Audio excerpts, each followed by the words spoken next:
What if tonight were not merely another night of sleep? What if, as you close your eyes and allow the weight of the day to fall away, you are also closing the door on an old financial story? The old story of limitation. The old story that says money must come through one narrow channel. The old story that says you must struggle harder, worry longer, calculate every possibility, and somehow force life to provide for you. Tonight, you are invited into another understanding. For these next sacred hours, you are not simply resting your body. You are entering a quieter chamber of consciousness, a place where fear no longer needs to argue, where the reasoning mind can become still, and where a new idea of supply can be gently impressed upon the deeper mind. The idea is simple. Your visible circumstances are not the whole of your supply. Your present salary is not the whole of your supply. Your current clients are not the whole of your supply. Your business is not the whole of your supply. The amount you can presently see in your bank account is not the measure of what divine intelligence is capable of bringing into your life. There are ways you have not considered. There are connections you have not yet made. There are ideas you have not yet received.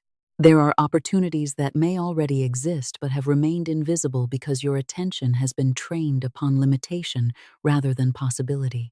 And tonight, very gently, that attention begins to change. Tonight, you allow yourself to remember that divine supply is greater than any single human channel. You are not asking one doorway to become the entire universe.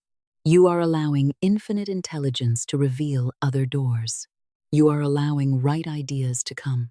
You are allowing right people to appear. You are allowing right action to become clear. You are allowing unexpected avenues of increase to reveal themselves in natural, orderly, harmonious ways. And while your conscious mind rests, you can begin planting a new word into the deeper soil of consciousness. There is more than one way for good to reach me. Let that thought settle quietly. There is more than one way, more than one opportunity, more than one connection, more than one useful idea, more than one form through which divine supply can express itself. You do not have to see every channel tonight. You do not have to name every source. You do not have to know the entire route. Faith does not require you to possess the map before you begin the journey. Faith asks you to hold the consciousness of the destination and remain receptive to the next right step. So tonight, instead of saying, "I do not know how," say, "Divine intelligence knows how." Instead of saying, "There is no way," say, "The right way is being revealed." Instead of saying, "This is my only source," say, "My source is infinite, and its channels are without number."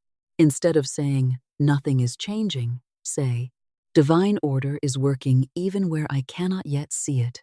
The spoken word matters because repeated words become familiar thoughts. Familiar thoughts become habitual expectations, and habitual expectations influence what you notice, what you accept, what you reject, and how you act. Your word is not meant to be a cry of desperation. It is meant to become a declaration of consciousness. You are no longer speaking as one who begs life to become abundant. You are beginning to speak as one who recognizes that abundance already exists in divine mind and is willing to cooperate with it. This is a profound shift. You move from chasing supply to becoming receptive to supply. You move from fear of losing one channel to confidence in infinite source. You move from asking, "Where could money possibly come from?" to declaring, "Infinite intelligence has ways I have not yet imagined." And from that calmer consciousness, you become much more capable of recognizing the practical opportunity when it appears. An idea may come while you are preparing breakfast. A conversation may suddenly reveal a need you know how to meet. Someone may ask for a service you never thought of offering. A skill you considered ordinary may turn out to be valuable to another person. A connection may lead to another connection. A small project may reveal a larger opportunity. A forgotten possibility may return to your awareness with new clarity. And perhaps the greatest change begins before any money appears at all. Perhaps the first sign is peace. Perhaps you notice that you are no longer waking with the same pressure in your chest. Perhaps you no longer immediately imagine the worst. Perhaps you begin to think more creatively. Perhaps you feel less trapped. Perhaps you begin seeing choices where yesterday you saw only walls. Do not dismiss these inner changes. They are often the beginning of outer movement. A person who believes there is no possibility does not look for possibility. A person who expects rejection may fail to make the call. A person convinced that there is only one source may ignore the second, third, and fourth channels already trying to appear. But a mind open to divine supply begins to perceive differently, and perception changes action. Action changes circumstance. This is why tonight is not about forcing money toward you. It is about changing the consciousness through which you meet life. As that consciousness changes, you become available to more, you see more, you hear more, you recognize more, you dare more wisely, you act more clearly, and you become less likely to close the very door you have been praying would open.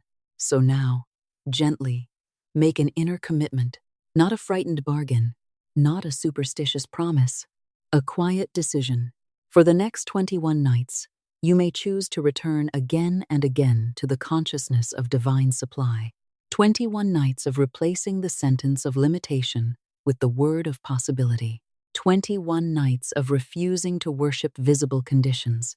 21 nights of remembering that a channel can change while the source remains. 21 nights of listening inwardly for guidance.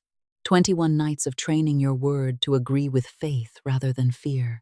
You might say quietly within yourself, I commit myself to the consciousness of divine supply.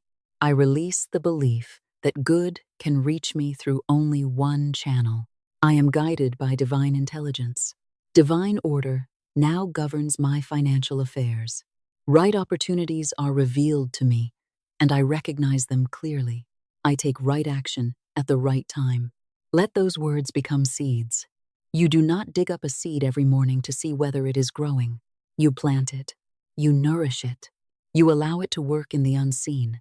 In the same way, you do not need to spend tomorrow searching anxiously for proof that this meditation worked.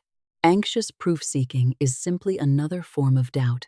Instead, go through your day awake. Pay attention. Be receptive. Observe unusual ideas. Notice conversations. Notice requests. Notice invitations. Notice the quiet inner impulse that says, call that person. Research this. Ask that question. Learn that skill. Follow up. Apply. Create. Offer. Begin. Divine guidance is often practical. It may not arrive with thunder. It may arrive as an ordinary thought with extraordinary timing. And when that thought comes, you must be willing to move. For spiritual consciousness does not replace right action. It reveals right action. Faith is not passivity. Faith is calm cooperation with divine intelligence. So if a door opens, walk through it with discernment. If an idea comes, examine it. If an opportunity appears, respond. If you are shown something you need to learn, learn it. If you are guided to become more skillful, become more skillful. If you are shown that your price is too low, value your work rightly. If you are shown that an old financial habit no longer serves you, change it. Prosperity consciousness expresses itself through intelligent stewardship as well as spiritual expectation. You are not merely saying money comes. You are becoming a wiser channel through which abundance can flow and remain. Now, allow your body to relax. Adjust your pillow. Let your shoulders release. Let your hands become heavy. Unclench the muscles around your eyes. Soften your jaw. Take one slow breath in and release it gently. Another slow breath. And let the day leave with the exhale. You do not need to solve tomorrow tonight. You do not need to calculate every route. You do not need to remain awake, trying to make the words work. There is nothing to force. Let your breathing become natural. Let the voice become softer in your awareness. Let your conscious thoughts begin drifting. You are safe to rest. You are safe to release. You are safe to stop controlling every detail. And as you rest, let one truth remain. The source of my good is greater than every visible condition. Again, the source of my good is greater than every visible condition. Your job may be a channel, but it is not the source. A client may be a channel, but the client is not the source. A company may be a channel, but the company is not the source. An investment may be a channel, but the investment is not the source. A business may be a channel, but the business is not the source. Human channels change. Divine supply does not. A channel may close, and another may open. A familiar method may end, and a better method may be revealed. Something you thought you needed may disappear, because life is making room for something more suitable. Therefore, you do not cling fearfully to a particular form. You bless the channel. You appreciate the channel. You manage the channel wisely. But you remember the source. And remembering the source gives you freedom. It prevents you from making an idol of one paycheck. It prevents you from believing that one person possesses your prosperity. It prevents you from saying, if this one thing disappears, I am finished. No, you are not finished. Divine intelligence is never finished. The creative wisdom that gave you one idea can give you another. The life that connected you with one person can connect you with another. The intelligence that opened one door knows how to open another. So now you declare, my supply is not imprisoned in one channel. Infinite intelligence has unlimited avenues through which my good may reach me. I am open to the right avenues. I recognize them. I welcome them. I act upon them with wisdom. And now, as sleep comes closer, the words may become simpler. New channels of income are opening for me. New channels of income are opening for me. New channels of income are opening for me. I am open to receive through expected ways. I am open to receive through unexpected ways. I am open to opportunities I understand immediately. I am open to opportunities that reveal their value gradually. I am guided. I am supplied. I am supported. Divine intelligence knows the way. Divine intelligence reveals the way. Divine intelligence guides my steps. I release the belief that money can come to me in only one way. I release the belief that my present income determines my future income. I release the belief that yesterday's circumstances must repeat themselves tomorrow. I release financial fear. I release desperate striving. I release the need to control every detail. I remain alert to guidance. I remain willing to act. I remain willing to learn. I remain willing to receive. The way is being made clear before me. The right people are drawn into my path. The right ideas come at the right time. The right opportunities become visible to me. I have the wisdom to recognize them. I have the courage to respond to them. I have the discipline to develop them. I have the patience to allow them to grow. Money flows into my life through honest, harmonious, useful channels. My work is valuable. My ideas are valuable. My time is valuable. My experience is valuable. My creativity is valuable. My ability to solve problems is valuable. There are people who need what I can offer. There are opportunities suited to my abilities. There are forms of service I have not yet considered. Divine intelligence brings these possibilities into my awareness. I do not chase blindly. I listen. I recognize. I choose wisely. I act. And now, I release the burden of financial worry. I cast the burden of fear upon the divine presence within me, and I become free to think clearly. I cast the burden of limitation upon infinite intelligence, and I become free to receive new possibilities. I cast the burden of controlling every financial outcome upon God, and I become free to follow the next right step. I cast the burden of tomorrow upon divine order. I rest. I trust. I listen. I receive. There is a difference between surrender and resignation.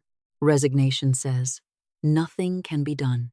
Surrender says, I do not have to know everything before the next right thing can be revealed. Resignation closes the door. Surrender opens it. Tonight, you surrender the burden. but you do not surrender your power of choice. You release fear, but you retain wisdom. You release frantic control, but you remain ready for inspired action. You stop demanding that supply arrive through one predetermined doorway, and suddenly the whole house of life has windows, doors, passageways, unexpected entrances, new possibilities. This is why your consciousness matters. For years, you may have repeated phrases without noticing them. There is never enough. Money disappears so quickly. I cannot afford anything. I will never get ahead. People like me do not become wealthy. I am terrible with money. There are no opportunities. The economy is too bad. My job is all I have. Each sentence is a small instruction. Repeated often enough, it becomes familiar. And what is familiar begins to feel true. Then the mind notices evidence that agrees with it. Tonight, you begin giving the mind another instruction. Not fantasy, not recklessness, a larger instruction. There are possibilities I have not yet seen. My abilities can increase. My income can increase. I can become more skillful. I can learn better financial habits. I can discover new forms of value. I can meet new people. I can create new work. I can receive unexpected good. I can be guided. I can act differently. My past does not own my future. These thoughts create space, and in that space, new action becomes possible. So now, deeper and deeper into rest, repeat gently. My past financial patterns do not determine my future. My present income is not my permanent limit. Divine intelligence has more ways than I can presently see. I am guided toward right increase. I am receptive to new income sources. I recognize useful opportunities. I take inspired action with confidence and wisdom. Divine order governs my financial life. You do not need to shout these words. Power does not depend on volume. Speak them inwardly with quiet certainty. A peaceful word can be stronger than a frightened cry. A seed does not shout while it grows. The sun does not announce itself before dawn. Divine order often works silently before evidence appears. Therefore, you can rest. Let your breathing slow. Let your thoughts soften. Let the words float rather than demand your attention. New income sources are flowing into my awareness. New ideas are coming. New connections are forming. New opportunities are becoming visible. I am open to receive. I am open to learn. I am open to act. I am open to increase. Money comes through channels of right service. Money comes through useful ideas. Money comes through skills well used. Money comes through connections in divine order. Money comes through opportunities I recognize and accept. Money comes through channels I know. Money comes through channels I have not yet discovered. I do not limit divine supply. I do not tell infinite intelligence how my good must arrive. I bless my present channels, and I remain open to new ones. I am divinely supplied. I am wisely guided. I am financially becoming more capable. I am learning to receive without fear. I am learning to manage without anxiety. I am learning to give without resentment. I am learning to keep without guilt. I am learning to invest with wisdom. I am learning to circulate money intelligently. I am learning that abundance and responsibility belong together. The more good I receive, the more good I am capable of expressing. Money can support peace. Money can support education. Money can support health. Money can support family. Money can support generosity. Money can support creativity. Money can support service. Money can support beautiful and useful work. Therefore, I release shame around prosperity. I do not need to glorify lack in order to be spiritual. I do not need to fear money in order to be good. I can be prosperous and generous. I can be abundant and responsible. I can receive greatly and use wisely. I can increase without taking good away from another. My prosperity can create prosperity. My work can employ others. My spending can support others. My generosity can relieve others. My ideas can serve others. My investments can build useful things.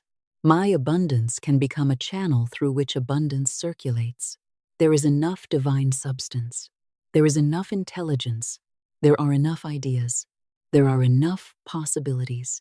I am not required to take another person's good. I am required to become available to my own right good. And what is truly mine in divine order does not require me to injure another person to obtain it. My good comes in a good way. My good comes under grace. My good comes in right order. My good harms no one. My good enriches my life and allows me to enrich the lives of others. This is the abundance I welcome. This is the prosperity I accept. This is the financial freedom I prepare myself to steward. Now drift deeper. You do not need to listen actively anymore. The words may move to the edge of awareness. Sleep whenever sleep comes. There is no examination tomorrow. There is nothing you must memorize. Simply allow the atmosphere of the words to remain. Faith, supply, guidance, order, opportunity, right action, gratitude, increase. Again, gently. New income sources are opening for me now. New income sources are opening for me now. New income sources are opening for me now.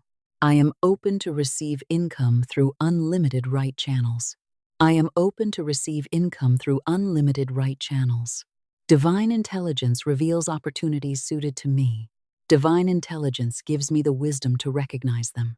Divine intelligence gives me courage to act when action is required. I trust divine intelligence.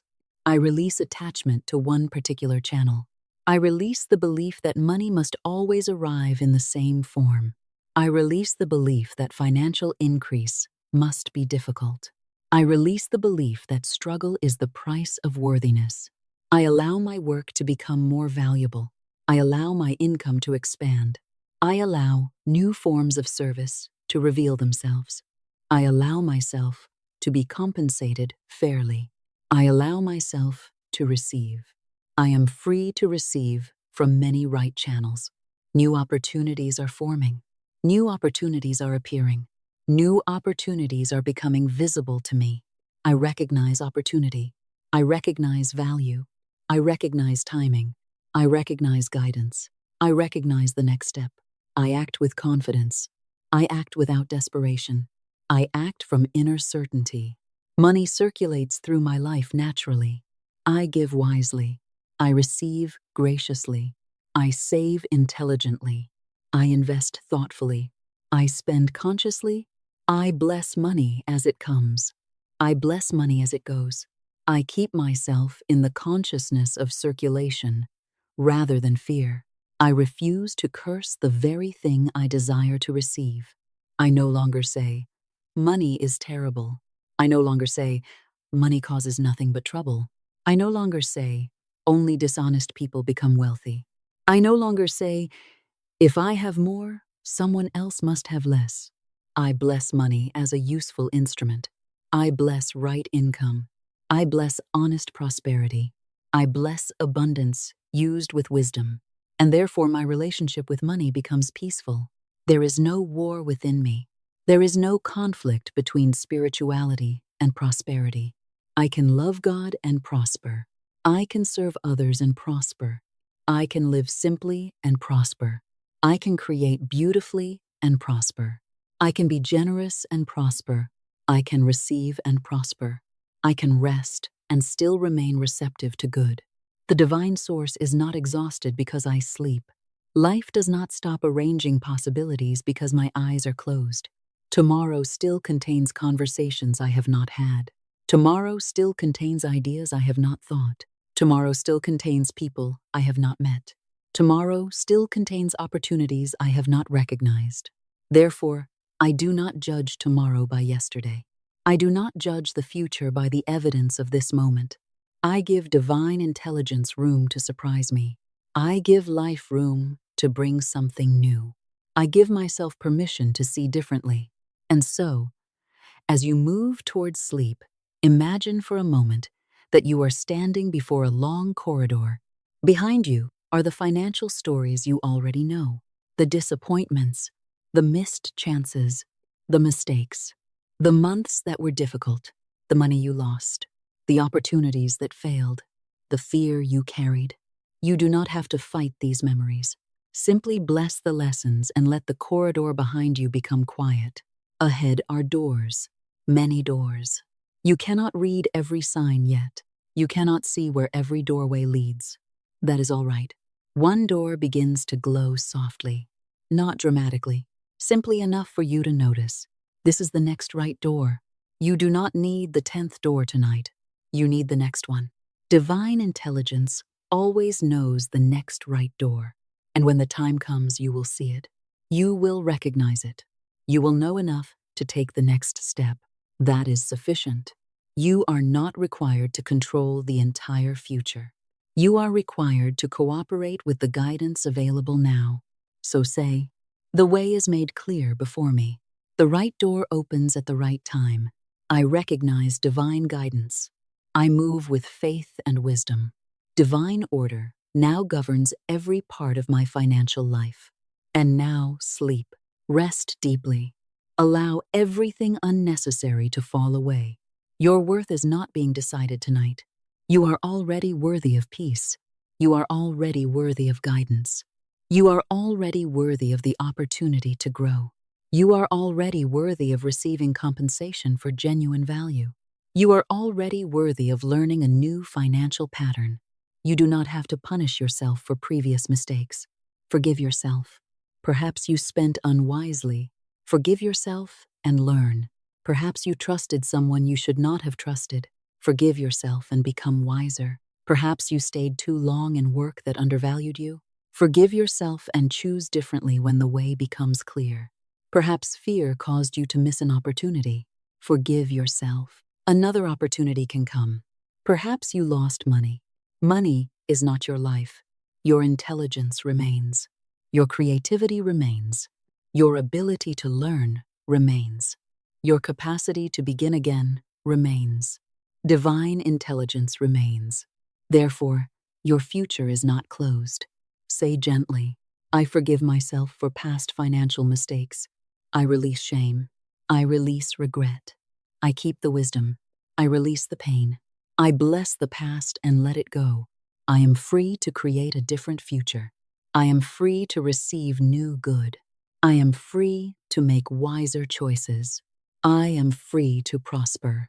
Now forgive, as far as you are able, those connected with old financial wounds, the employer who undervalued you, the client who disappointed you, the person who borrowed and did not return, the partner who handled money poorly, the person who deceived you. Forgiveness does not require foolishness. You may forgive and still establish boundaries. You may forgive and still require contracts. You may forgive and still say no. You may forgive and still become more discerning. Forgiveness simply means you refuse to keep paying emotional interest on an old debt. You release your inner life from the transaction. You stop allowing yesterday's injustice to dominate tomorrow's consciousness. And as resentment leaves, energy becomes available for creation. So say, "I release financial resentment. I release bitterness. I release old agreements with lack. I bless myself with wisdom. I bless others and let them go. My consciousness is free. My energy returns to the present. My mind is available for new ideas. My heart is available for gratitude. My life is available for new prosperity." And now the central declaration returns. My current income is not my limit. My present job is not my only possible channel. My past earnings do not determine my future earnings. My past does not define my financial future. Infinite intelligence has ways I have never considered. I am open to being pleasantly surprised by divine supply. You may sleep now. The words continue gently. New income sources are opening. New income sources are opening. New income sources are opening. Not through panic, through order. Not through reckless action, through right action. Not through taking from others. Through creating value, not through obsession, through receptivity, not through fear, through faith, not through forcing, through cooperation with divine intelligence. The source is infinite. The channels are many. The next step becomes clear. I am guided. I am supplied. I am receptive. I am peaceful. I am willing. I am ready. I listen. I recognize. I act. I receive. And so it begins. The shift from lack to opulence, consciousness. There comes a moment in every transformation when the outer condition may look exactly as it did yesterday, but inwardly, something is no longer the same. The numbers may not yet have changed. The bill may still be on the table. The work situation may still be uncertain. The new client may not yet have called. And yet, the person looking at these conditions has changed. That change is important, for an outer condition may remain temporarily while the consciousness that created, tolerated, or perpetuated the old pattern is already dissolving. Imagine a woman who has known a season of severe financial pressure. She has children to care for. She has responsibilities that cannot simply be postponed. She has tried conventional solutions. She has applied for work. She has attempted to earn from a skill she already possesses. She has worried late into the night. She has replayed every possible outcome. And because every visible door seems closed, she finally begins saying to herself, "There is no way. No one needs what I can offer. I have already tried everything. Nothing works for me." These statements feel like descriptions of reality, but gradually they also become instructions. The more often she repeats them, the less likely she becomes to notice what does not fit the story. Then she is introduced to another way of thinking, not the denial of her responsibilities, not pretending the rent does not exist, not imagining that money will fall from the sky while she refuses to act. She is simply asked to stop declaring that the visible situation represents the entire field of possibility. She begins replacing the old inner conversation with another. Divine supply is not exhausted. There are opportunities I cannot presently see. My skills have value. The right use for my abilities is being revealed. Infinite intelligence is opening new channels for me. At first, these words feel strange. The old consciousness protests. The reasoning mind says, "Where is the evidence?" But she continues. Before sleep, when the world becomes quiet, she repeats the new idea, not aggressively, not mechanically. She tries to feel, if only for a few seconds, what it would be like if the statement were true. What would it feel like to know she was not abandoned? What would it feel like to believe there was another path? What would it feel like to wake not with panic, but with curiosity? Little by little, her emotional state begins to shift. This is the first opening. She sleeps somewhat better. She begins waking with less dread. Her thoughts become less narrow, and then something ordinary happens. She meets someone from her past. During conversation, the person mentions a practical need. It happens to be something the woman knows how to do well. Previously, she might have dismissed her skill as insignificant. Now she hears the conversation differently. She recognizes a possibility. She says yes. One opportunity becomes a recurring source of income. Then another practical need appears within her existing circle. She says yes again. A second channel opens. Nothing supernatural was required to make flour become a cake, or a conversation become work, or a useful skill become compensation. The change was that fear no longer prevented her from recognizing and entering the opportunity. This is an important lesson. Prosperity consciousness does not always mean that a golden door materializes from nowhere. Often, it means you finally see the door that fear caused you to overlook. You recognize your own value. You become willing to speak. You become willing to ask. You become willing to receive. You become willing to try again. You become willing to follow the small inner nudge. You stop rejecting the opportunity because it did not arrive in the form you expected. This is how consciousness and action meet. The invisible becomes visible through participation. You speak the word. You hold the consciousness. Then you move when the path appears. And tonight, the same principle is being planted in you. You are not demanding one particular source. You are not telling divine intelligence, "It must be this company. It must be this client. It must be this exact business. It must happen in this exact week." You are saying something larger. Let my right supply come through the right channels, under divine order, in ways that bless all concerned. There is freedom in this declaration, because perhaps the thing you are desperately trying to force is not the best channel. Perhaps a better one exists. Perhaps your current difficulty is pushing you toward a skill you would never otherwise develop. Perhaps the closed door is redirecting your attention toward another door. Perhaps the delay is refining your preparation. Perhaps an apparent ending is separating you from dependence upon a single human source so that you can finally discover the abundance of infinite source. You cannot always interpret events correctly while you are inside them. Therefore, release the need to label every delay as disaster. Say instead, divine order is at work. Show me the right use of this moment. This is the consciousness of opulence. It is not merely the thought, I want more money. It is the recognition that divine mind is not impoverished. Ideas are not exhausted. Creativity is not exhausted. Human needs are not exhausted. Ways to serve are not exhausted. Ways to solve problems are not exhausted. Ways to communicate value are not exhausted. Ways to learn are not exhausted. Therefore, possibility is larger than your current view. Scarcity consciousness says, there is only one seat, and everyone is fighting for it.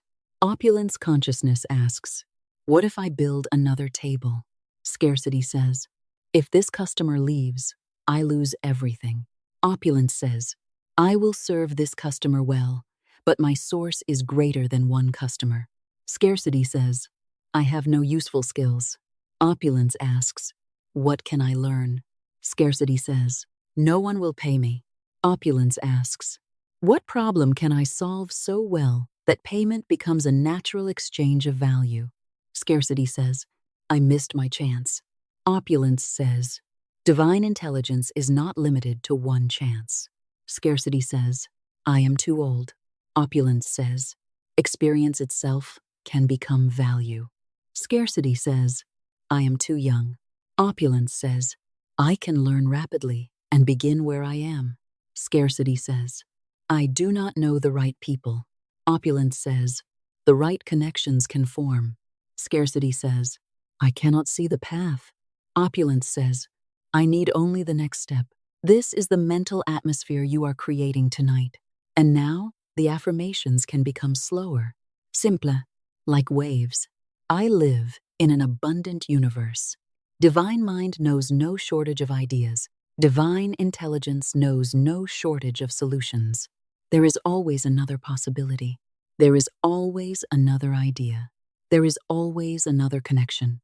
There is always another way to create value. The source is infinite. I am receptive to the right channel. I am receptive to the right idea. I am receptive to the right person. I am receptive to the right timing. I am receptive to the right action. I do not chase money blindly. I create value. I recognize opportunity. I follow guidance. I allow compensation. I welcome prosperity. My words are filled with power and peace. I do not speak financial defeat over myself. I do not curse tomorrow with yesterday's fear. I speak faith. I speak order. I speak increase. I speak wisdom. I speak possibility. I speak gratitude. My word prepares my consciousness. My consciousness influences my attention. My attention reveals possibilities. My intuition guides my action. My action opens practical channels. And divine order works through the whole process. I am guided by divine intelligence.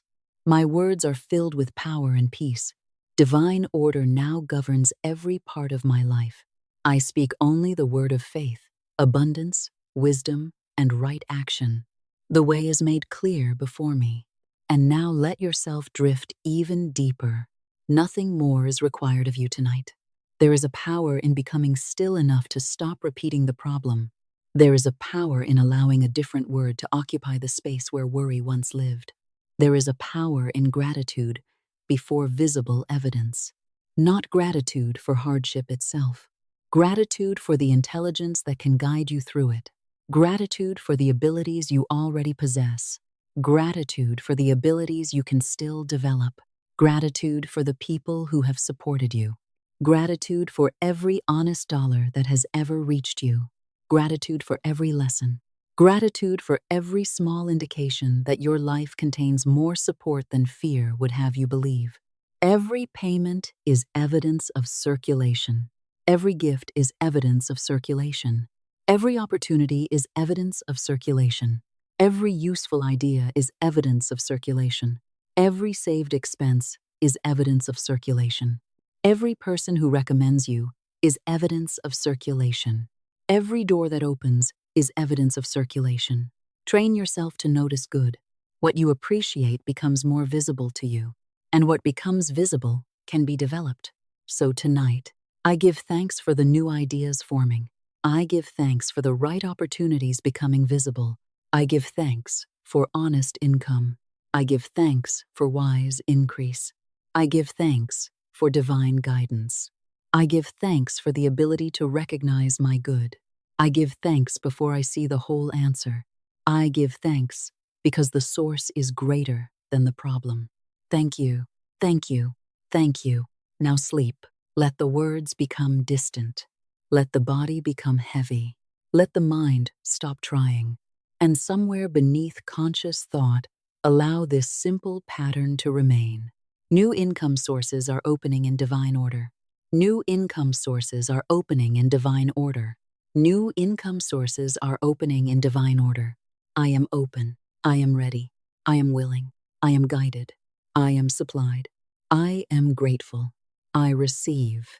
Divine ideas, multiple channels, and the power of the spoken word. And now, as you rest more deeply, allow another truth to enter your consciousness. You do not need to create prosperity through strain. You do not need to force every answer through your conscious reasoning mind. There is an intelligence greater than your present calculations. There is wisdom that sees around corners you cannot yet see around. There is an order working beyond the narrow boundaries of what you presently know. And this infinite intelligence can speak to you through an idea, through an impression, through a conversation, through an unexpected invitation, through a quiet feeling that something deserves your attention, through a sudden understanding of how a skill you already possess could become useful in a new way. Very often, new income begins as a divine idea before it appears as money. Therefore, tonight you do not merely ask for money. You ask for wisdom. You ask for perception. You ask for recognition. You ask for the capacity to see the channel when it opens. For what good is an opportunity if you are too frightened to recognize it? What good is guidance if your mind is so filled with worry that you cannot hear it? What good is an idea if you immediately answer it with, "That could never work for me"? So tonight, you quiet the old resistance. You stop arguing with possibility. You stop demanding proof before you are willing to listen. You become still enough to hear, and you declare, "Divine ideas now come to me clearly. I recognize the ideas that are mine to develop. I know the difference between frantic impulse and inspired action. I am guided toward useful, honest, prosperous opportunities. I act when the way becomes clear." Let those words settle into you. There may be an idea waiting to enter your life that could change the direction of your finances. Not necessarily an enormous idea, perhaps a simple one, perhaps a practical one, perhaps something so ordinary that your old consciousness would have dismissed it. A service you could offer, a problem you could solve, a subject you could teach, a product you could improve, a connection you could make, a skill you could package differently, a piece of knowledge you could turn into value, a forgotten contact you could reach out to, a dormant project you could revive, a new market for something you already know how to do. Do not despise small beginnings. The seed does not look like the tree. The first conversation does not look like the business. The first customer does not look like the future stream of income. The first idea does not reveal every result it contains. You are asked only to recognize what is alive, to bless it, to examine it wisely, and when divine guidance says move, to move. So now speak gently within. I am receptive to profitable divine ideas. I am receptive to creative solutions. I am receptive to new ways of serving. I am receptive to right compensation. I am receptive to opportunities that honor my gifts. You do not need to know exactly which one will appear. Your work tonight is to remove the sentence that says, "None can appear." There are more possibilities in divine mind than you can presently count. And just as one stream may divide into many branches, one gift may express itself through many forms of income. You may have believed that one talent could serve only one purpose, but perhaps your talent can become consulting, teaching, writing, creating, designing, managing, speaking, organizing, advising, building, connecting, coaching, making, selling, licensing, investing, partnering, serving. The form can change. The source remains. The expression can multiply. The essence remains. And the mind that is open to divine supply no longer says, "There is only one way." It says, "Show me the right ways." That is a powerful prayer. Not, "Give me any money by any means," but, "Show me the right ways." Ways that are honest. Ways that are harmonious. Ways that create value. Ways that bless you and those around you. Ways that do not destroy your peace. Ways that do not require you to betray your integrity. Ways that fit divine order. For prosperity that costs your soul is not true prosperity. Increase that destroys your health, your peace, your relationships, or your integrity is not the abundance we are calling forth. The good you welcome is whole good, financial good, mental good, emotional good, spiritual good, good under grace, good in perfect ways, good that leaves blessing behind it. So let this become your decree. My income increases in right and perfect ways. My prosperity harms no one. My prosperity blesses many. I am led to opportunities that are honest, useful, and mutually beneficial. Divine order governs the manner, timing, and channels of my increase. Now let your breathing deepen. There is no urgency. The divine does not panic. Infinite intelligence is not running late. The right idea need not be forced into existence tonight. It can arrive tomorrow morning. It can arrive in the middle of an ordinary task. It can come as you walk, as you drive, as you speak with someone, as you read, as you work, as you sit in silence. Your role is to become receptive, and once receptive, to become responsive. This is the union of faith and action. Faith receives, wisdom evaluates, action cooperates, and prosperity grows. There are people who receive wonderful ideas and never act upon them because fear asks for certainty first. But certainty often grows after the first step. You do not need complete certainty to make one reasonable move. You need enough inner clarity to begin. If the idea says, "Learn," then learn. If the idea says, "Prepare," then prepare. If the idea says, "Call," then call. If it says, "Ask," then ask. If it says, "Create," then create. If it says, "Stop," then stop. If it says, "Wait," then wait without fear. If it says, "Go," then move without delay. Divine guidance is not always pushing forward. Sometimes the most profitable guidance is restraint. Sometimes prosperity is preserved through a wise no, a purchase not made, a contract not signed, a partnership not entered, a debt not taken, a temptation not followed. The same infinite intelligence that reveals opportunity can also reveal danger. Therefore, you pray not merely for more money, you pray for right judgment. Sigh, I am divinely guided in every financial decision. I know when to act and when to wait. I know when to say yes and when to say no. My intuition is clear. My judgment is calm. My decisions are governed by wisdom rather than fear. And now your subconscious hears a new instruction, not the old instruction.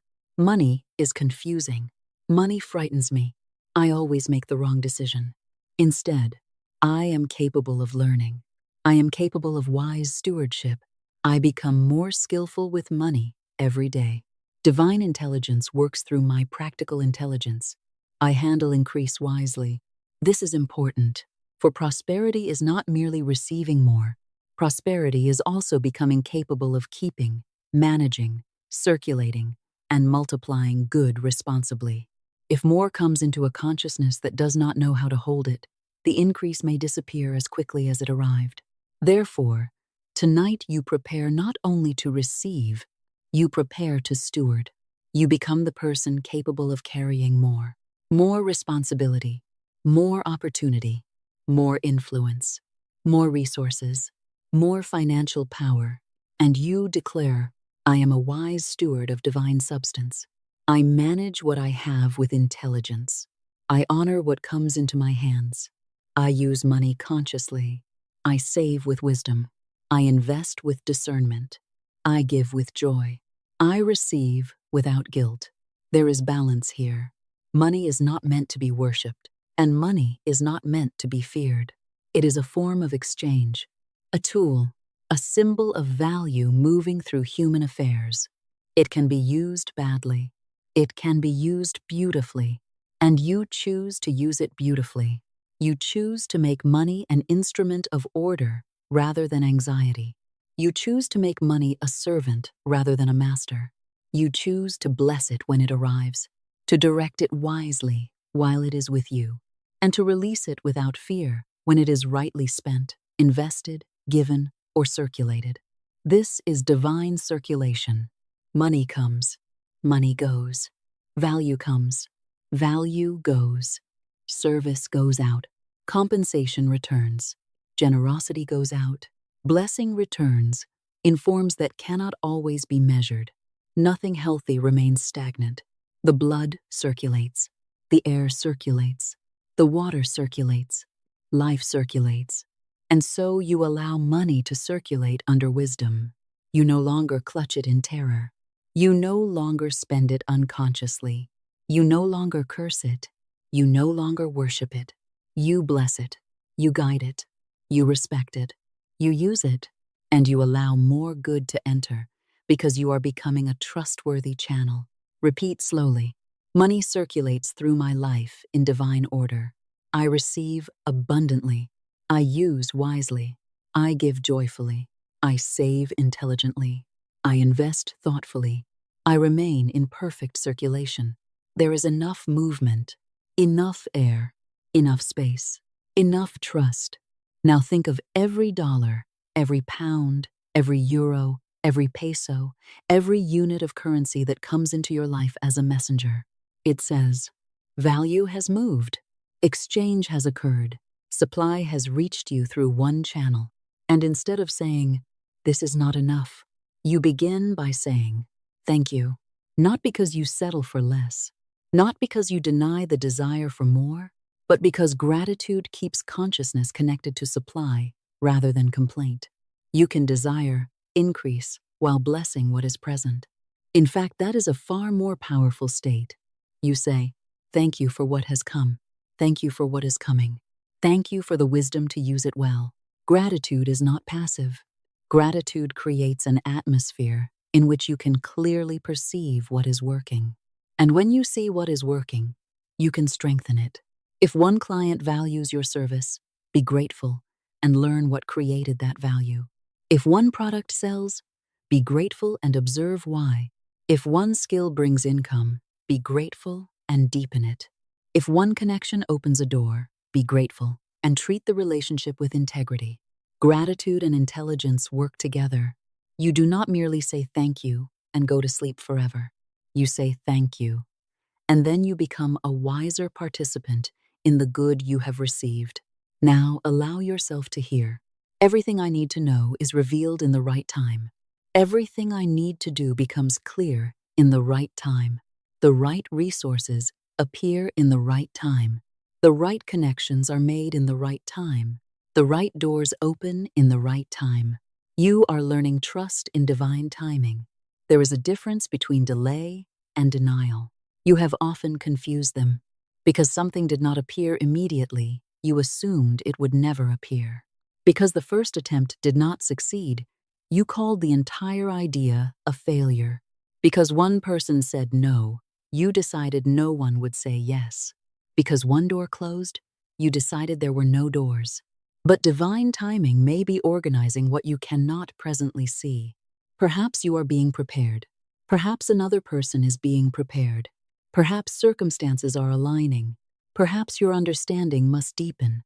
Perhaps your skill must improve. Perhaps a premature success would have been unstable. Perhaps the delay is strengthening the foundation. Do not use this as an excuse for inaction. Do what is yours to do. But once you have done what is yours, release the rest. Plant, water, prepare, work, listen, learn, then allow. A farmer does not scream at the soil every hour. He cooperates with law. He plants according to season. He waters. He protects. He waits, not lazily, trustingly. The law works beneath the surface. And so it is with your consciousness. Some of what you plant tonight will become visible quickly. Some will require development.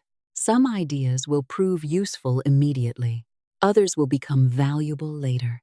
You do not need every seed to sprout tomorrow. You need to remain faithful to the right consciousness. So say, I trust divine timing. I am never late for my right good. My right good is never late for me. I do what is mine to do and release the rest. Divine order arranges the details. You can rest now. You can stop asking every 5 minutes. Has it happened? Where is it? Why not yet? That nervous checking keeps you in the consciousness of absence. Instead, develop the calm expectation of someone who knows good is unfolding. When you order something that you trust is on its way, you do not stand at the door screaming every minute. You continue living. You prepare to receive it. You make space for it. Do the same with prosperity. Prepare. Clean up your financial life. Organize your accounts. Know what you owe. Know what you own.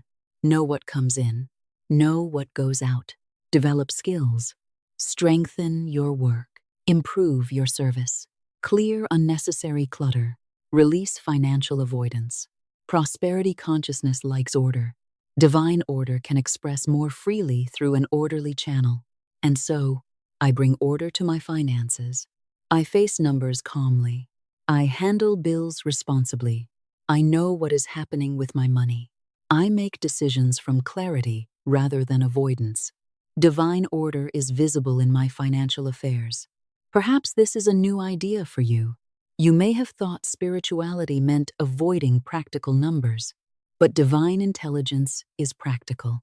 If abundance is to become visible in your experience, it must move through practical channels.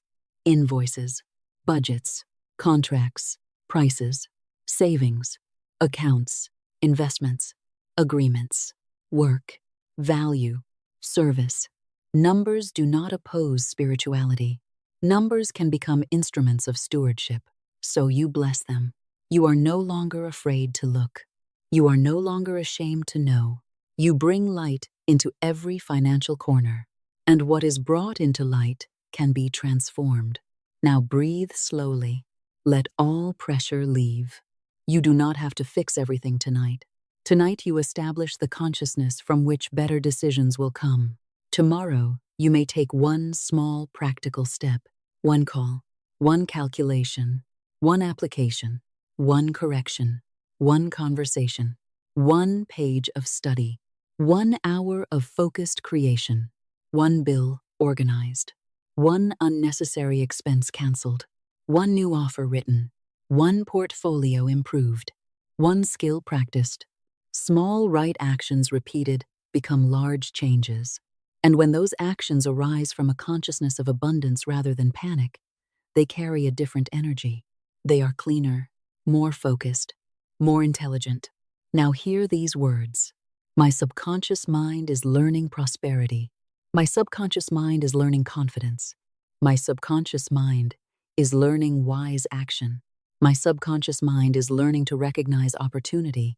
My subconscious mind is releasing the expectation of failure. My subconscious mind is releasing old stories of limitation. Those old stories may have been inherited. Perhaps you heard them as a child. Money does not grow on trees. Rich people are greedy. You must work yourself to exhaustion. We can never afford that. People like us never get ahead. Life is hard. You must struggle for everything. Maybe those sentences were spoken by loving people who were themselves afraid. Do not condemn them. They spoke from what they knew. But you are permitted to choose another inner vocabulary. You can honor your family without repeating every fear they carried. You can love your parents and still release their scarcity consciousness. You can appreciate the sacrifices of previous generations while choosing not to recreate the conditions that made those sacrifices necessary. You can say, I bless those who came before me. I release the fear they carried. I keep their courage. I keep their resilience. I keep their wisdom. And I allow prosperity consciousness to begin more fully with me. This is not rebellion. This is evolution. You are taking the strength of the past and removing the fear. You are taking the discipline and releasing the limitation. You are taking the perseverance and adding faith. You are taking the ability to survive and teaching it how to thrive. And as your consciousness changes, you influence those around you. Your children hear different words. Your family sees different habits. Those who come after you may inherit not only money, but a healthier relationship with money.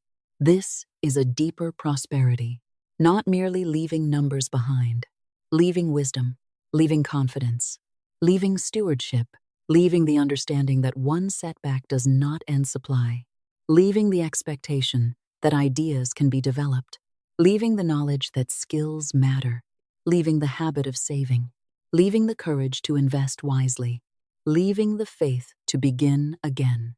This is wealth of consciousness. And from wealth of consciousness, material wealth has a stronger foundation. So now say, I am building prosperity on principle, not luck. I am building prosperity on wisdom, not fear. I am building prosperity on service, value, discipline, and divine guidance. My prosperity is stable because my consciousness is becoming stable. You are not building a house of cards. You are building on rock, the rock of wisdom, the rock of character, the rock of value, the rock of divine order, the rock of inner certainty. Circumstances may change. Economies may change. Jobs may change. Technology may change. Industries may change. But a consciousness trained to see possibility can adapt. A person who knows how to learn is never truly without resources. A person who knows how to create value carries a form of wealth within. A person who listens for divine guidance is not dependent upon yesterday's map. You can learn. You can adjust. You can create. You can connect. You can rebuild. Therefore, you are not fragile. Your prosperity is not a single glass object that can shatter forever. It is a living intelligence. It can take new form. If one form ends, another can begin. And this is why your source is not the channel. Never forget this. The channel may disappear. The source remains. A job may end. The source remains. A client may leave. The source remains. A business model may change. The source remains. An investment may fail. The source remains. A market may shift. The source remains. And because the source remains, you remain capable of receiving guidance toward a new channel. Let this remove fear from you. You do not need to cling. You do not need to beg a person to become your source. You do not need to worship an employer. You do not need to fear a client. You do not need to compromise yourself because you believe one human being holds the key to your survival. Treat every person with respect. Serve well. Honor agreements. Be grateful for channels. But remember, God is the source. Divine intelligence is the source. Infinite supply is the source. And human avenues are channels. This understanding gives you dignity. It gives you calm. It allows you to negotiate without desperation. It allows you to walk away from what violates your integrity. It allows you to trust that a closed human door is not the end of divine supply. So repeat, I bless every channel, but I depend upon infinite source. My source never fails. My source is never exhausted. My source knows unlimited channels. The right channels are opening now, and now the repetition may become softer. Your conscious mind does not need to follow every sentence. Sleep may come. Let it come. The words can continue beneath the edge of awareness. New income sources are flowing to me. New income sources are flowing to me. New income sources are flowing to me.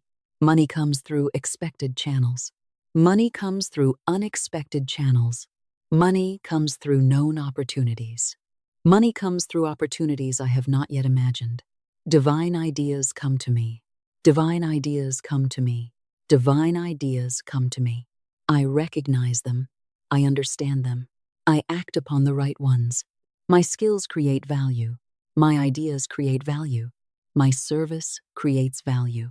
My experience creates value. My creativity creates value. My knowledge creates value. My relationships create opportunities for mutual good. I am useful. I am capable. I am teachable. I am adaptable. I am guided. I am prosperous in consciousness.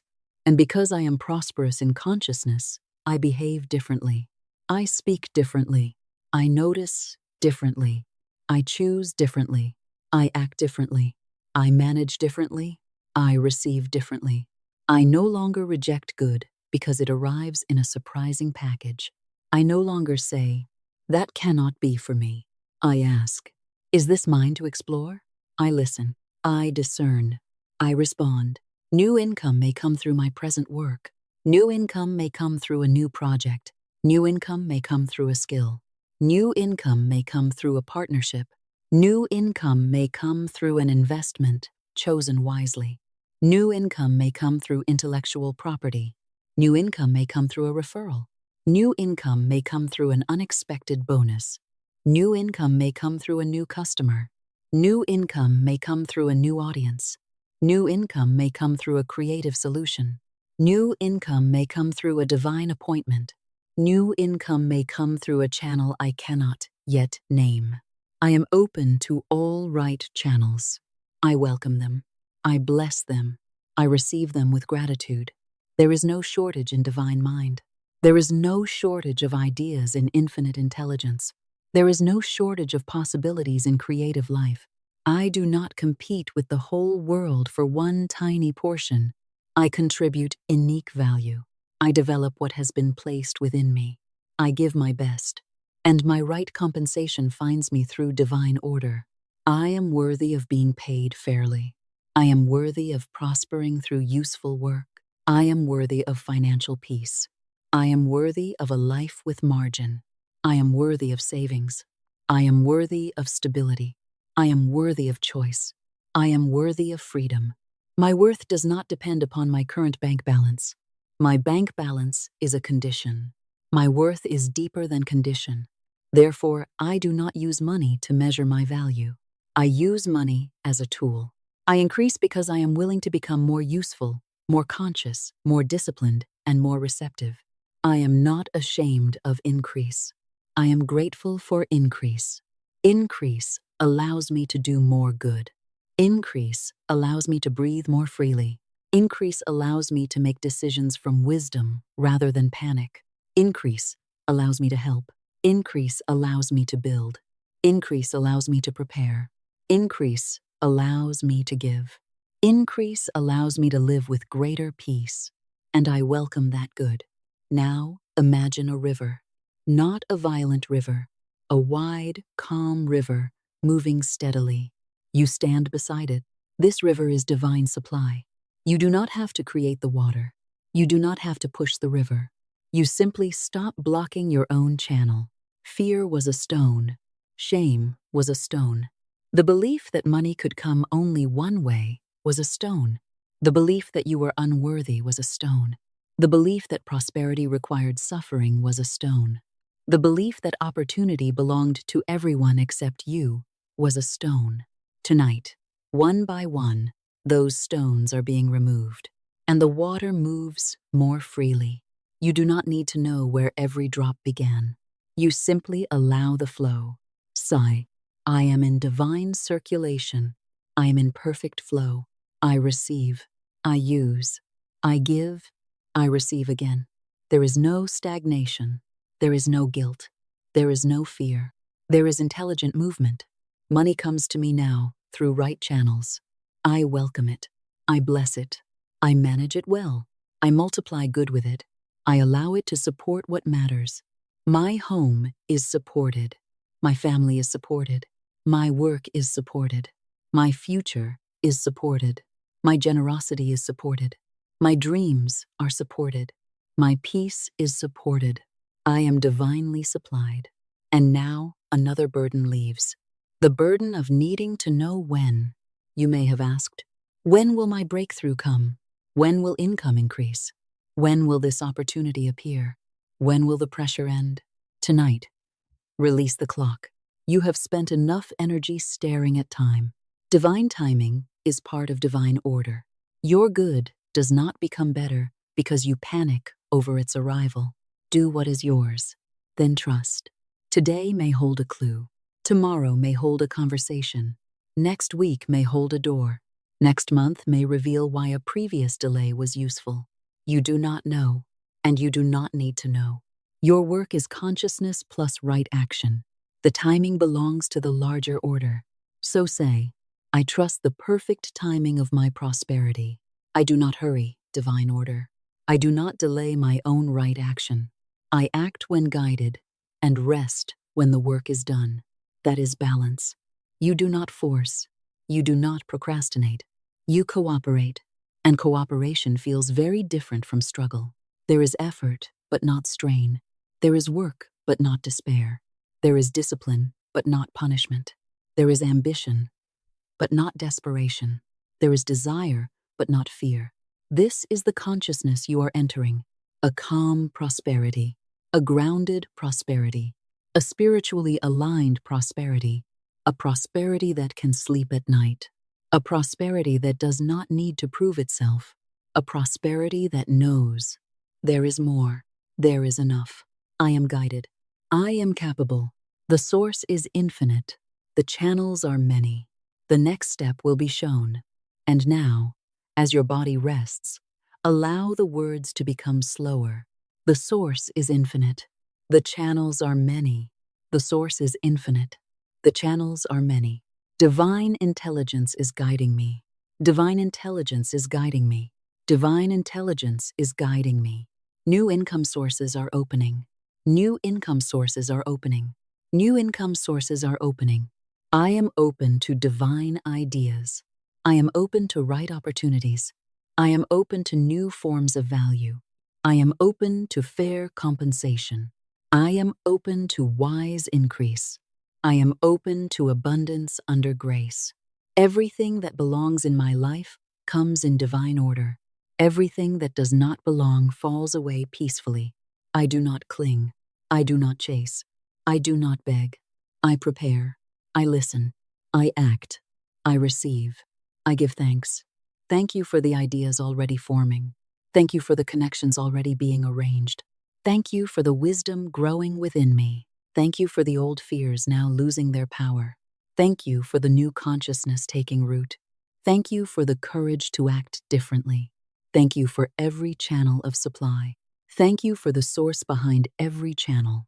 Thank you for abundance. Thank you for order. Thank you for peace. Thank you. Thank you. Thank you. And now, deeper still, let yourself sleep. Let the voice fade into the background. You do not have to hold the words consciously. Let them become a gentle river beneath your dreams. New income sources, divine ideas, right opportunities, wise action, divine timing, perfect circulation, infinite source. New income sources, divine ideas, right opportunities, wise action, divine timing, perfect circulation, infinite source. And as you rest, one final declaration for this part settles deeply within you. I am guided by divine intelligence. My words are filled with power and peace. Divine order now governs every part of my financial life. I speak the word of faith, abundance, wisdom, and right action. The way is made clear before me. My source is infinite. My channels are multiplying in divine order. I receive my right good with gratitude. And so it is. A new financial identity, generational prosperity, and divine stewardship. And now, as you move still deeper into rest, another layer begins to change. You have spoken of opportunity. You have spoken of divine supply. You have spoken of many channels. You have spoken of right action, right timing, right ideas, and wise stewardship. Now you come to something even deeper: identity. For it is difficult to continually create a prosperous life while secretly identifying yourself as the person who always struggles. You cannot repeatedly say within yourself, "I am the one who never has enough," and expect that sentence to have no influence. You cannot carry the identity, "I am bad with money," and then be surprised when financial decisions are approached with fear, confusion, avoidance, or defeat. You cannot continually introduce yourself to your own subconscious as someone who is unlucky, unsupported, overlooked, underpaid, powerless, and trapped, and then wonder why the mind keeps returning to the same emotional territory. Those identities may have become familiar, but familiar does not mean permanent. Familiar does not mean divine. Familiar does not mean true. Tonight, you begin releasing every financial identity built out of old pain. The identity of the one who barely survives. The identity of the one who is always behind. The identity of the one who never gets the opportunity. The identity of the one who works endlessly but never advances. The identity of the one who cannot save. The identity of the one who always loses money. The identity of the one who must live in fear. The identity of the one whose family has always struggled and therefore must struggle too. You thank these old identities for whatever lessons they carried, and then you release them. They were chapters. They are not your name. They were experiences. They are not your destiny. They were patterns. They are not divine law. Let this become clear within you. I am not the financial story of my past. I am not my previous mistakes. I am not yesterday's bank balance. I am not the fear I inherited. I am not the struggle I witnessed. I am not the limitation I once accepted. You are consciousness capable of choosing again. You are intelligence capable of learning. You are life capable of renewal. You are a spiritual being capable of receiving new direction. And therefore, tonight, you begin choosing a new identity, not an arrogant identity, not a reckless identity, not the identity of one who denies reality. A new identity rooted in spiritual confidence. You become the one who expects guidance, the one who sees possibilities, the one who recognizes value, the one who becomes wiser with money, the one who follows through, the one who learns, the one who solves problems, the one who allows fair compensation, the one who blesses prosperity, the one who creates more than one channel of supply, the one who can lose a form without losing faith in the source, the one who rises again. Say quietly, I am supported by divine intelligence. I am capable of prospering. I am naturally becoming wiser with money. I recognize opportunities that are right for me. I create value wherever I go.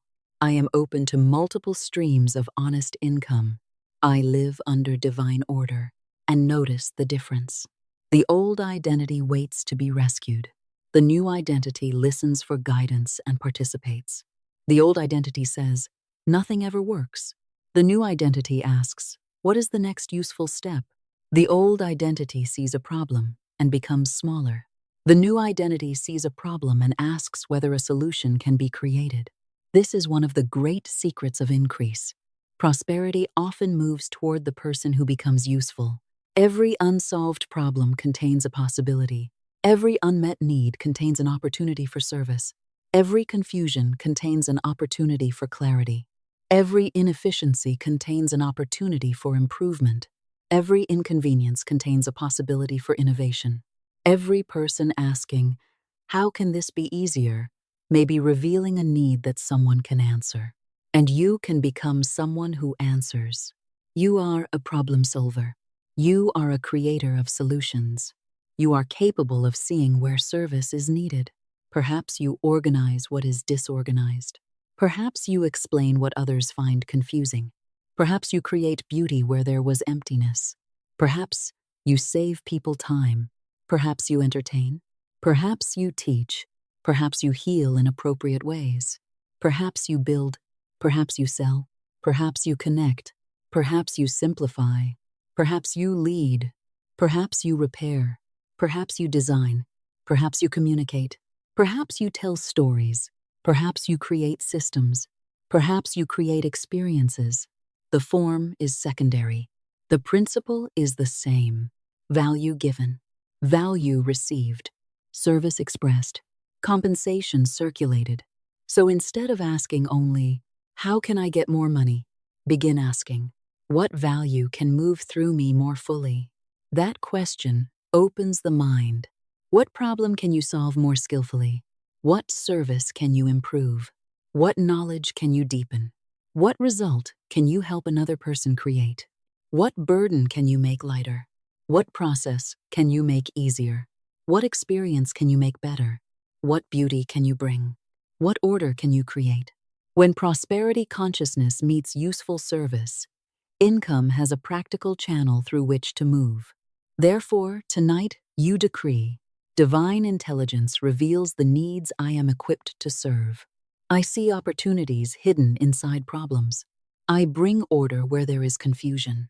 I bring value where value is needed. I am compensated fairly for useful service. Do not fear problems. You need not invite unnecessary trouble. But when a legitimate problem stands before you, you need not shrink. A problem may simply be an unanswered question, and questions invite intelligence. Sigh. What is the answer? Not, "Why does this always happen to me?" Ask, "What can be improved? What is missing? What can I learn? Who knows something I do not know? What resource would help? What new approach can I try?" These are prosperous questions.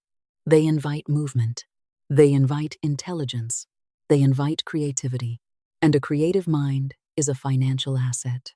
You may not yet understand the wealth contained within your own thought, but every business began as thought.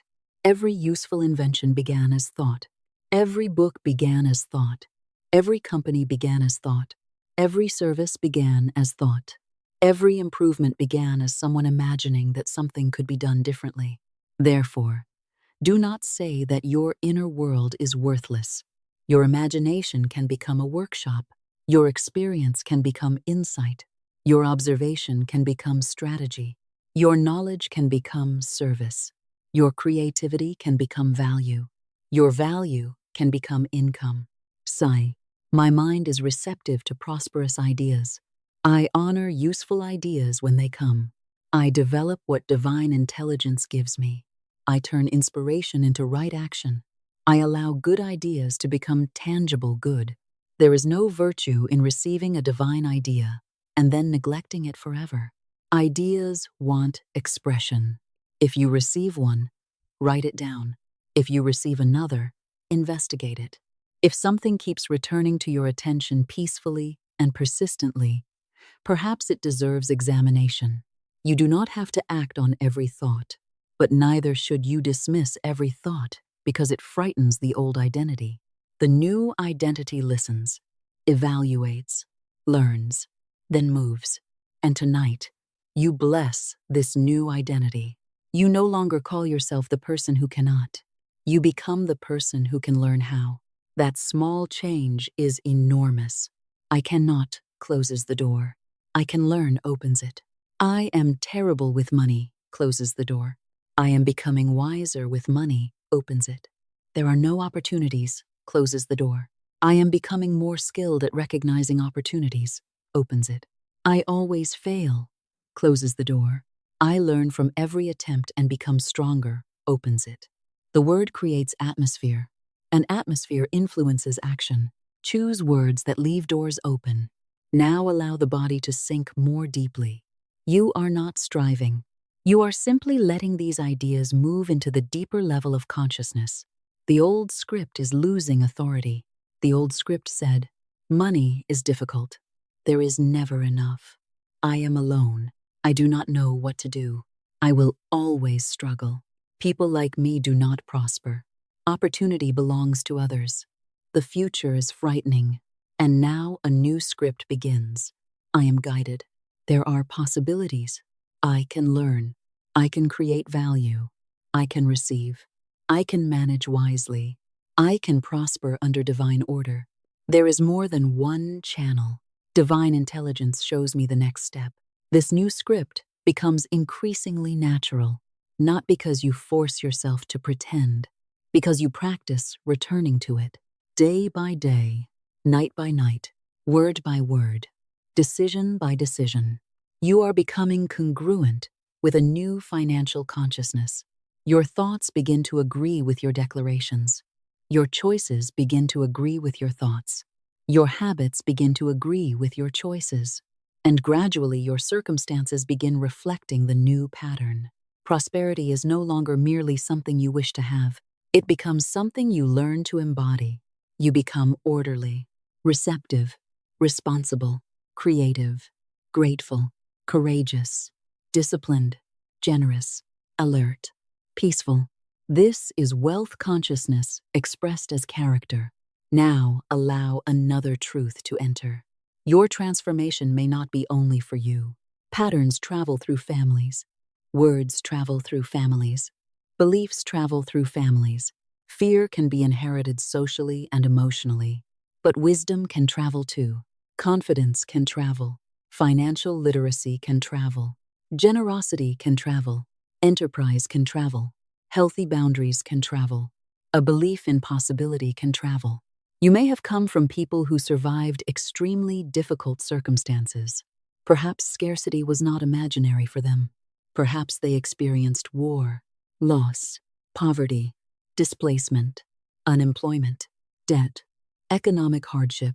Perhaps they learned to hold tightly because life taught them that resources could disappear. Honor their journey.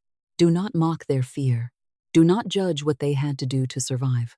Bless them, and then quietly say, I do not have to repeat every struggle in order to honor those who came before me. You can honor their strength by building upon it. You can take their courage and add wisdom. Take their discipline and add abundance consciousness. Take their persistence and add new opportunity. Take their sacrifice and use it as a foundation for greater freedom. You may be the one who changes the family vocabulary. Instead of constantly saying, we cannot afford anything, you teach, we make wise choices and continually increase our capacity. Instead of, money is always a problem, you teach, money is something we learn to handle responsibly. Instead of, we are just unlucky, you teach, we learn, prepare, act, and remain open to opportunity. Instead of shame around financial conversations, you create clarity. Instead of secrecy, order. Instead of chaos, planning. Instead of fear, wisdom. That itself is generational wealth. Long before the inheritance account is large, the inheritance of consciousness has begun. Imagine children growing up hearing, we save, we plan, we give, we invest in learning, we create. We do not panic when one door closes. We solve problems. We treat people fairly. We keep our word. We do not worship money. We do not fear money. We use it wisely. We remember that God is our source. What inheritance could be richer than that? And when financial resources are added to this consciousness, the wealth has a much greater chance of enduring. So now declare, I am a turning point toward greater wisdom and prosperity. I bless the generations before me. I release inherited fear. I retain inherited strength. I create a healthier financial consciousness for those who come after me. My prosperity becomes a blessing beyond my own lifetime. You are not required to become enormously wealthy in order to change a family pattern. Perhaps the first change is simply becoming debt-free. Perhaps it is building an emergency fund. Perhaps it is teaching a child to save. Perhaps it is starting a modest investment. Perhaps it is building a business. Perhaps it is owning an asset. Perhaps it is refusing to pass down shame. Perhaps it is learning skills previous generations never had access to. Perhaps it is creating a small stream of income that continues beyond your working hours. Do not despise beginnings. Generational prosperity is built one wise decision at a time. And now, your attention turns to time. Your time is valuable. Money may be recovered. Time cannot be recovered in the same way. Therefore, a prosperous consciousness begins asking how value can be created without forever selling every hour separately. You bless honest hourly work.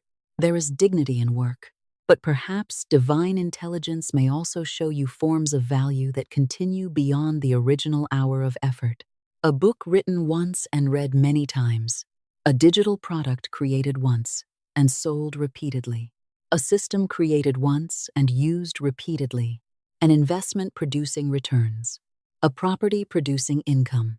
Intellectual property licensed. A process automated. A business structured so that value is not dependent upon your constant physical presence. A team that multiplies what one person can accomplish. This is not about avoiding work. It is about allowing intelligence to multiply work. Sigh. My time is valuable. I use my time wisely. Divine intelligence shows me how to increase the value of my effort. I am open to scalable, sustainable, ethical forms of income. I create assets as well as income. I allow work done wisely today to continue producing good tomorrow.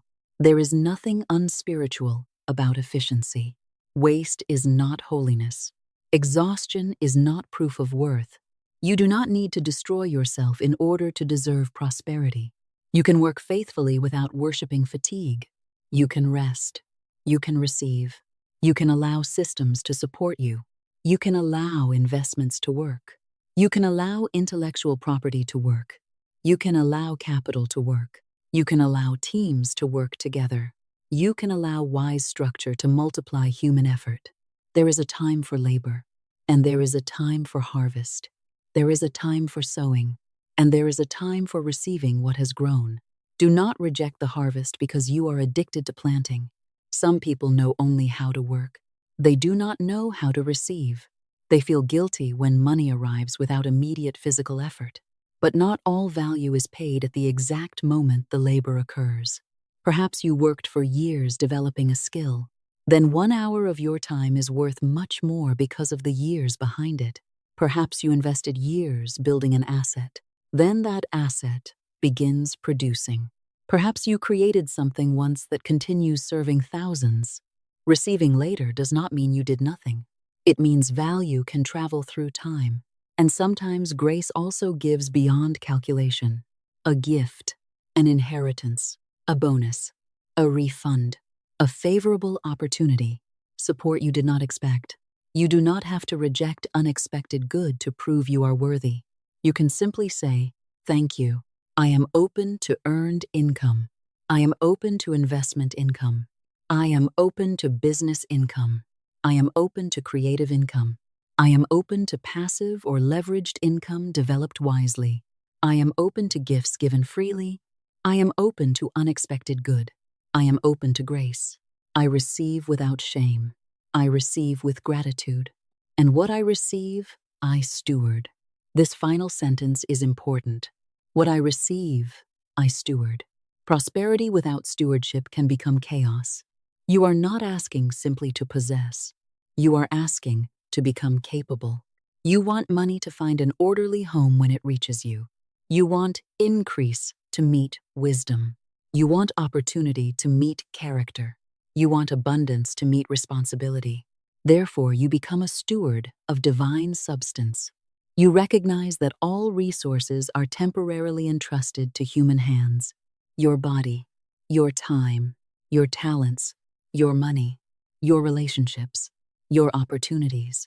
You do not own them eternally. You manage them while they are with you, and you want to manage well, so declare, I am a faithful steward of everything entrusted to me. I manage money responsibly. I make thoughtful decisions. I do not waste from unconsciousness. I do not hoard from fear. I circulate wisely.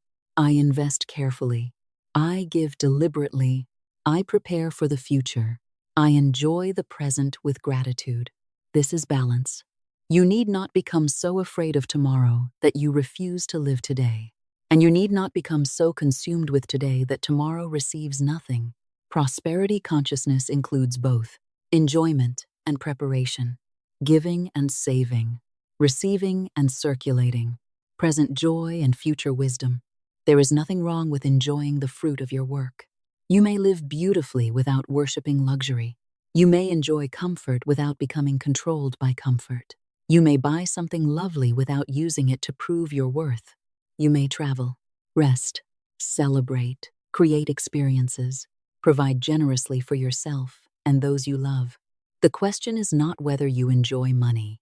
The question is whether money is serving conscious good. You do not need to punish yourself financially in order to be spiritual, nor do you need to spend recklessly in order to prove abundance.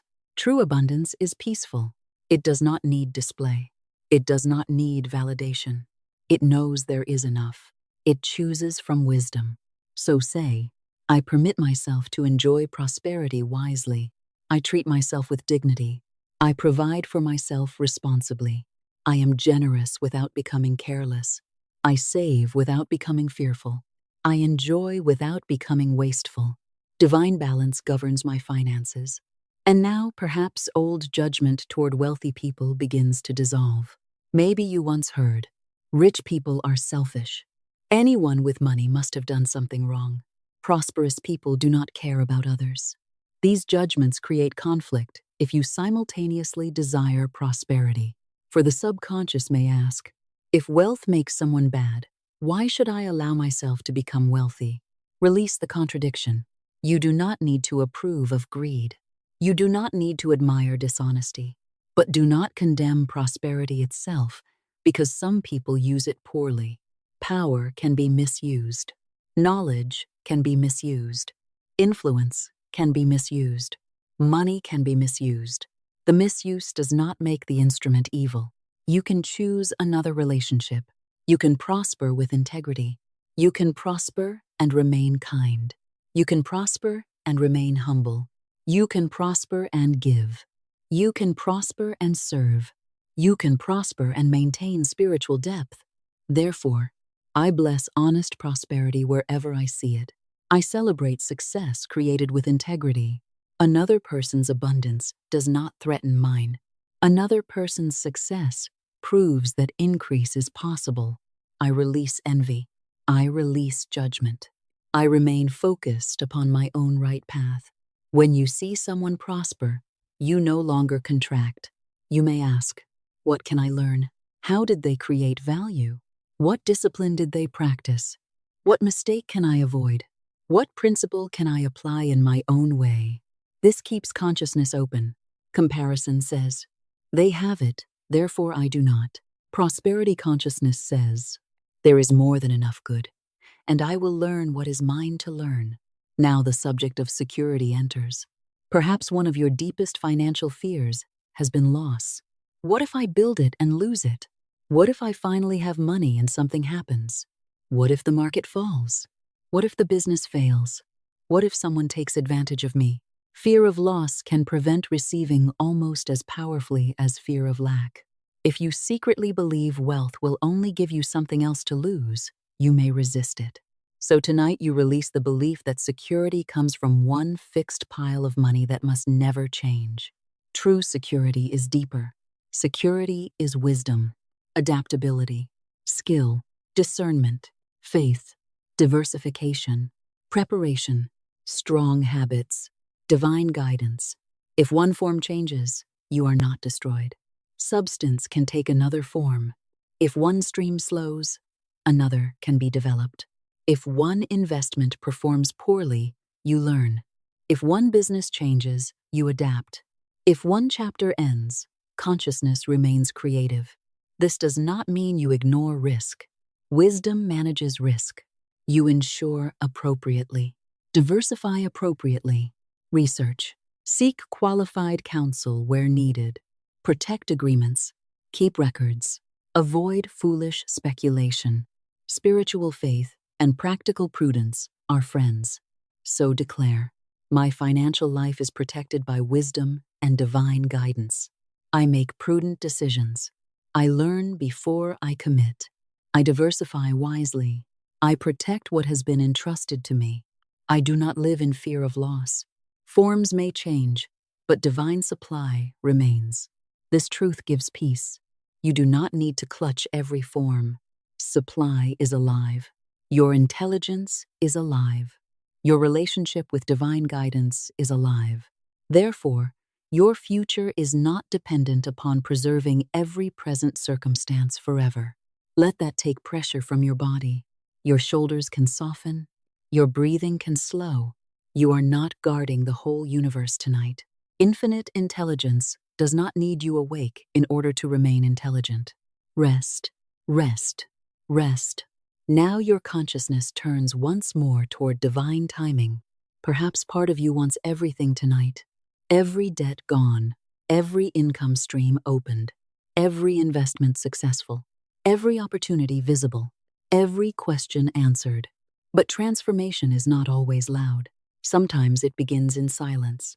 A different thought tomorrow, a different decision next week, a new habit this month, a new connection next month, a new project 6 months from now, a new asset built over years. Do not despise gradual increase. And do not limit divine intelligence from creating sudden increase either. There can be steady growth. There can be unexpected expansion. There can be a breakthrough. There can be acceleration. Your task is not to dictate the shape. Your task is to remain in right consciousness and right action. You can say, I welcome steady increase. I welcome sudden good when it comes in divine order. I am open to expansion beyond my present expectations. I do not force timing. I prepare myself to receive.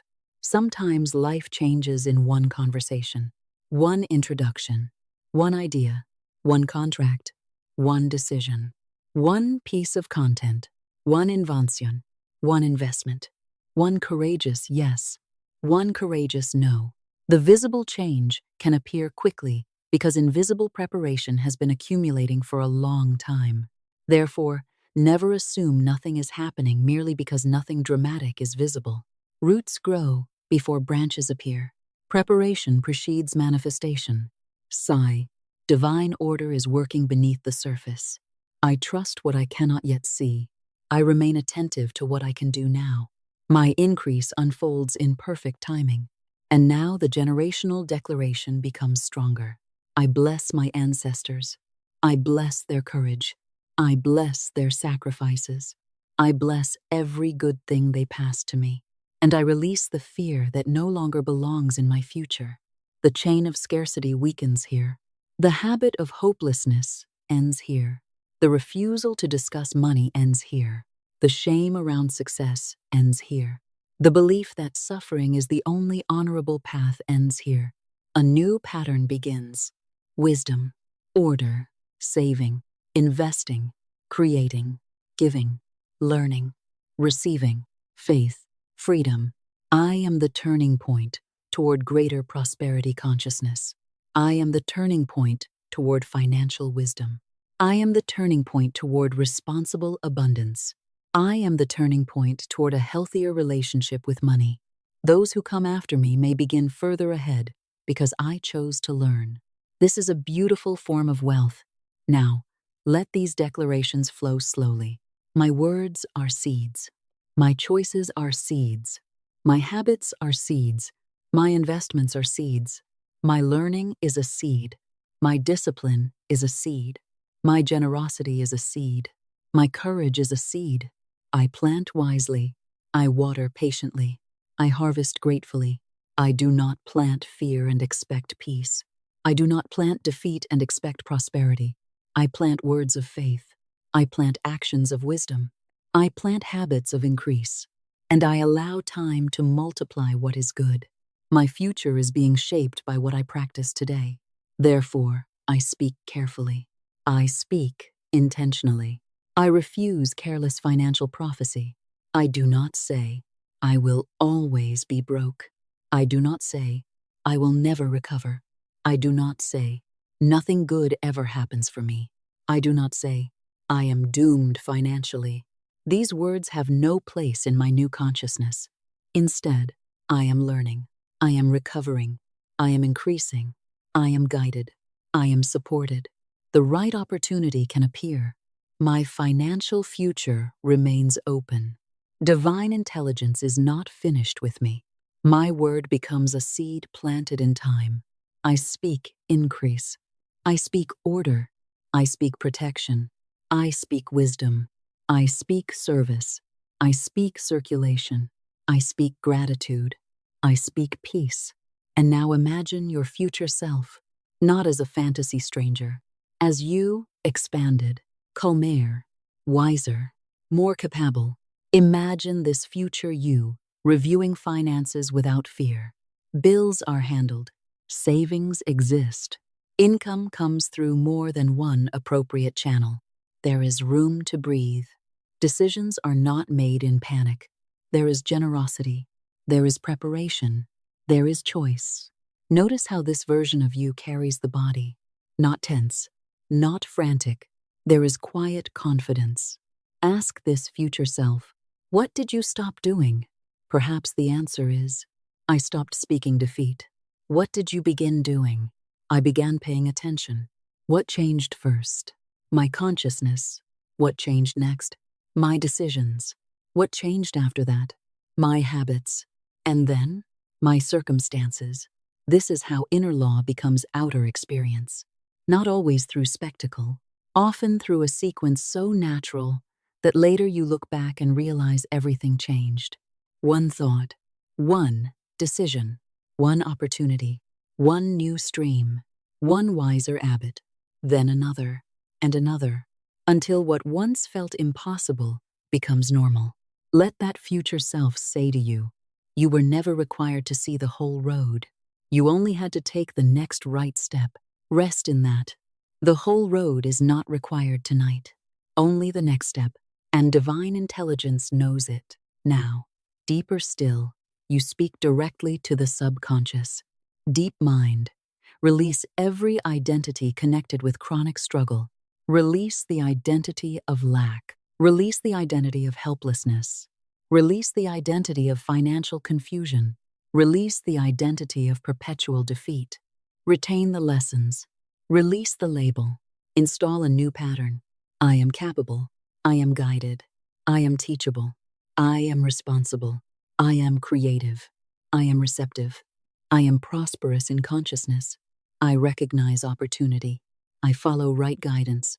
I manage money wisely. I create multiple channels of value. I allow myself to prosper. Let this new identity become familiar. Let prosperity feel safe. Let order feel natural. Let saving feel natural. Let wise investing feel natural. Let receiving feel natural. Let generosity feel natural. Let increasing income feel natural. Let having more than enough feel peaceful rather than frightening. Let success feel compatible with your spirit. You do not have to choose between spirituality and prosperity. You can earn with integrity, spend with wisdom, give with love, receive with gratitude, manage with responsibility, and remain deeply connected to God. Money need not separate you from the spiritual life. It can become one more area in which spiritual principles are practiced. Faith, integrity, order, generosity, wisdom, service, stewardship, gratitude. These principles belong everywhere, including your finances. So now, I welcome prosperity as part of a well-ordered life. I welcome money earned and received in right ways. I use money as an instrument of good. I remain spiritually centered as I prosper materially. My prosperity expresses divine order, and the spoken word returns. Your word, not careless speech, not desperate speech, conscious speech. Say what you want to cultivate. When fear says, There is no way. Answer. A right way can be revealed. When fear says, you cannot recover. Answer. Divine intelligence knows restoration. When fear says, this was your only chance. Answer. Infinite intelligence is not limited to one chance. When fear says, you are too late. Answer. My right timing is governed by divine order. When fear says, you do not know enough. Answer. I can learn what I need to learn. When fear says, money will destroy you. Answer. I am a wise steward of prosperity. When fear says, you will lose everything. Answer. My source is greater than every changing form. This is spiritual authority. You do not have to scream at fear. You answer it calmly, clearly, then return to peace. Your word becomes increasingly disciplined, and a disciplined word creates a disciplined consciousness. Now, in the quiet of the night, new income sources are opening in divine order. New income sources are opening in divine order. New income sources are opening in divine order. My skills create income. My ideas create income. My experience creates income. My assets can create income. My investments may create income when chosen wisely. My intellectual property can create income. My business can create income. My work can create income. My connections can reveal opportunities. Unexpected good can reach me. I do not limit the channels. I require only that they be right, honest, harmonious, useful, wise, under grace. I am open. I am receptive. I am prepared. I am peaceful. My prosperity consciousness grows stronger. My fear consciousness grows weaker. The old identity fades. The new identity becomes natural. I am not the one who always struggles. I am the one who always seeks wisdom. I am not the one who never has enough. I am the one who learns how to create, manage, and receive more. I am not the one who is abandoned by life. I am guided by divine intelligence. I am not trapped by one source. Infinite source has many channels. I am not afraid of tomorrow. Tomorrow contains possibilities I cannot yet see. And now one final truth for this part. Peace is fertile soil for prosperity. You do not need anxiety to keep you responsible. Responsibility can come from wisdom. You do not need panic to make you productive. Productivity can come from purpose. You do not need fear to protect money. Protection can come from intelligent stewardship. Therefore, release anxiety. It has worked long enough. It is tired. Let it rest too. Sigh. I am at peace with my financial transformation. I do not force it. I do not obsess over it. I cooperate with divine order. I take inspired action and then release the result. Peace now fills the place where panic used to live. Peace in the mind, peace in the body, peace in the heart, peace around money, peace around work, peace around tomorrow. From this peaceful consciousness, you can see more clearly. You can hear more clearly. You can choose more wisely. And now the words become softer, slower, almost like a lullaby. New income sources every day. Right opportunities every day. Divine ideas every day. Wisdom every day. Growth every day. Gratitude every day. Peace every day. I am guided. I am supplied. I am responsible. I am prosperous. I am grateful. I am free. New income sources appear through my skills. New income sources appear through useful ideas. New income sources appear through wise relationships. New income sources appear through right investments. New income sources appear through assets. New income sources appear through creative work. New income sources appear through opportunities I could not have planned. I receive all right good with gratitude. I am building something stronger than a temporary financial condition. I am building a consciousness, a foundation, a financial fortress built on wisdom rather than fear, built on principle rather than luck, built on stewardship rather than waste, built on multiple channels rather than one fragile dependency, built on divine source rather than human limitation. This foundation grows stronger every day. My financial life becomes more stable, more orderly, more intelligent, more abundant. My time is honored. My gifts are honored. My work is honored. My future is honored. My family is blessed. Those who come after me are blessed. My prosperity is larger than consumption. It becomes legacy. It becomes opportunity. It becomes education. It becomes security. It becomes generosity. It becomes freedom. I am a steward of divine substance. I manage well. I learn well. I give well. I receive well. I multiply good. I preserve good. I circulate good. And good increases. Now sleep more deeply. Nothing needs to be solved. Nothing needs to be forced. The seed is planted. The word is spoken. The consciousness is changing. Divine order is working. The source remains infinite. The channels remain many. The way continues to open. And you rest. You trust. You allow. You receive. New income sources every day. New income sources every day. New income sources every day. In divine order. Under grace. In perfect ways. For the good of all concerned. And so it is. Expanding your capacity to receive. And now, as the night grows quieter and your body rests more deeply, allow your consciousness to expand beyond the financial limits you once accepted as normal.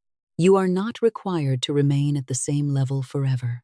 Your present income is not a permanent ceiling. Your present circumstances are not a prophecy. Your current level of knowledge is not the limit of what you can learn. Your current circle is not the limit of whom you can meet. Your current opportunities are not the total number of opportunities that exist. Life is larger than the portion you can presently see. Divine intelligence is larger than your present understanding. And infinite supply cannot be measured by the size of one paycheck, one account, one customer, one employer, or one season of your life.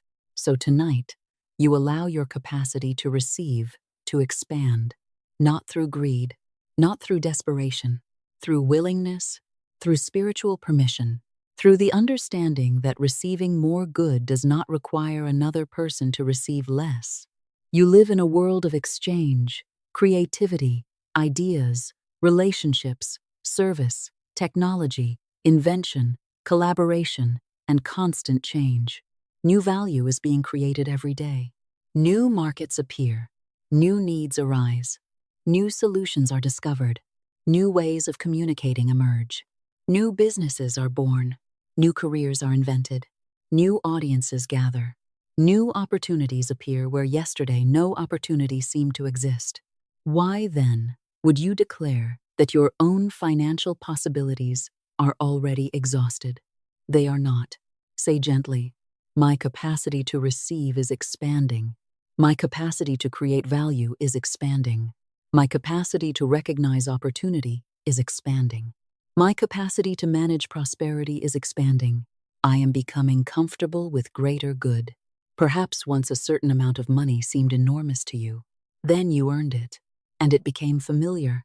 Perhaps there was once a level of responsibility you thought you could never carry. Then life required it, and you discovered that you could grow. This is how capacity develops. You expand into what once seemed beyond you. Do not frighten yourself with large numbers.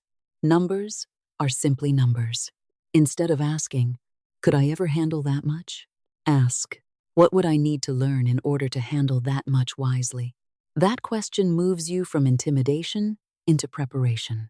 If your income doubled, what would you learn? If your business expanded, what systems would you build? If new clients arrived, what support would you need? If more money entered your life, how would you save it, invest it, direct it, and protect it? Prosperity consciousness prepares. It does not merely fantasize. It becomes ready. You are becoming ready. You are becoming ready for better opportunities, ready for more responsibility, ready for larger projects, ready for more meaningful compensation, ready for new forms of income, ready for the good that requires a larger version of you. Sigh. I grow with my prosperity. I become wiser as my resources increase. Greater income meets greater wisdom within me. I am prepared to receive and prepared to steward. Now let another limitation fall away. You are not restricted to earning in only the ways you have earned before. Income can arise from active work, from business, from consulting, from creative work, from commissions, from royalties, from licensing, from assets, from investments chosen with discernment, from recurring services, from subscriptions, from retainers, from intellectual property, from partnerships, from technology, from digital products, from referrals, from property, from teaching, from expertise, from ideas transformed into something useful. You need not pursue all of these. You need only remain open to the right ones. The purpose of abundance consciousness is not to scatter your energy everywhere. It is to stop unconsciously saying no to possibilities before divine intelligence has even shown them to you. Therefore, I am open to multiple right channels of income. I am guided toward the channels suited to my talents, values, and season of life. I do not need every opportunity. I need the right opportunities. There is power in this distinction. Not every opportunity is yours. Some will distract you. Some will cost more energy than they return. Some may look profitable but violate your peace. Some may require compromises that are not right for you. Prosperity consciousness is not merely saying yes. It is having the freedom to say no. No to bad partnerships. No to dishonest deals. No to work that destroys your health.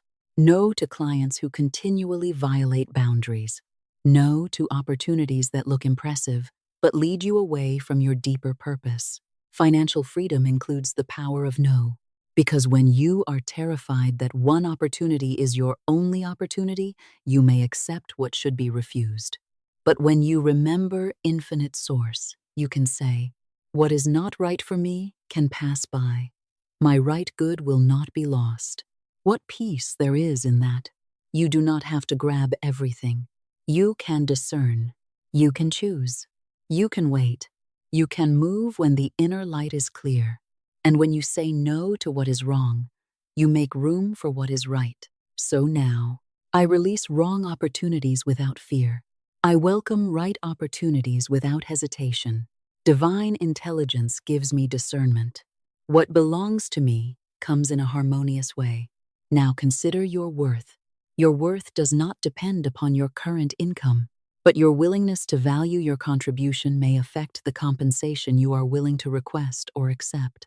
Perhaps you have minimized what you know because it comes naturally to you. Perhaps you have forgotten how long it took to develop your skill. Perhaps you compare yourself with someone more advanced and therefore conclude that your own experience has no value. But someone may be one step behind you and need exactly what you know. Someone may need the perspective you take for granted. Someone may need the solution you learned through years of experience. Someone may value your creativity, your judgment, your taste, your organization, your ability to listen, your ability to explain, your ability to simplify, your ability to create confidence, your ability to produce a result. You do not need to become someone else to create value.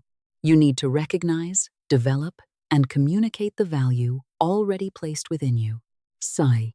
My gifts have value. My experience has value. My time has value. My creativity has value. My solutions have value. I receive fair compensation for genuine value. And if you need more skill, develop it. There is no shame in being a student. Learning expands earning possibilities. Practice expands confidence. Competence expands opportunity. Your prosperity consciousness does not say, I already know everything. It says, I am willing to learn what prosperity requires of me. Read, study, observe, ask, practice. Invest in useful education. Learn from people who have demonstrated what you want to understand. Take what is valuable. Leave what is not aligned. Become increasingly difficult to replace because the quality of your service becomes increasingly clear. Not through ego, Through excellence, there is a quiet prosperity in excellence. The person who continually becomes more useful rarely remains invisible forever. So declare, I become more skillful every day. I become more valuable every day. I serve more intelligently every day.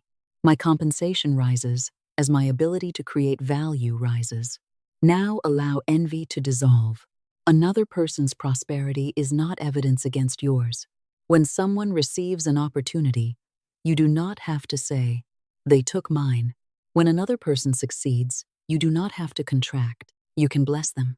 You can learn. You can observe. You can say, thank you for reminding me that prosperity is possible. Envy interprets another person's good as your loss. Abundance consciousness interprets it as evidence that good exists. Bless success where you see it, not dishonesty, not exploitation. Success, integrity, creativity, good stewardship, useful service, wise investment, generosity. Bless it, because you cannot peacefully welcome into your own life what you continually condemn in others. Sigh, I bless honest wealth. I bless ethical success. I rejoice when others prosper. There is enough good for them and enough good for me. This releases enormous emotional energy. You no longer spend your power resenting. You use it to create. Now let divine ideas become even more important. Your mind is fertile ground. Ideas are seeds. Some seeds grow quickly. Some take seasons. Some never become anything because they were not yours to develop, but you remain fertile. You do not fear running out of ideas. Creativity is not a small box containing only 10 thoughts. You are connected to a living intelligence. New problems create new ideas. New technology creates new ideas. New conversations create new ideas. New experiences create new ideas. Every season reveals possibilities that did not exist in the previous season. So say, divine ideas flow to me freely. Useful ideas come at the right time. I recognize the ideas worth developing. I have courage to test them wisely. Perhaps one of these ideas becomes a new stream of income. Perhaps a simple thing you create today continues producing value later. A book, a recording, a course, a design, a photograph, a piece of software, a system, a license, a patent, a template, a body of content, a method, a brand, a library of work, an asset. This is the beauty of creative leverage.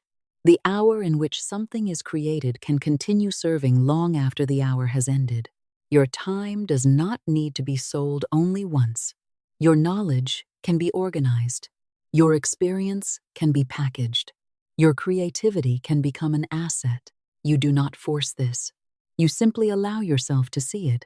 I am open to income from work that continues producing value. I am open to royalties and residual income. I am open to recurring revenue. I am open to assets that generate useful returns. I create once, and where appropriate, value continues to circulate. This is not laziness. This is leverage. A tree works differently from a person carrying fruit one piece at a time. You plant, you cultivate, the tree matures, then it produces repeatedly. You can build financial trees. You can build assets. You can build systems. You can build intellectual property.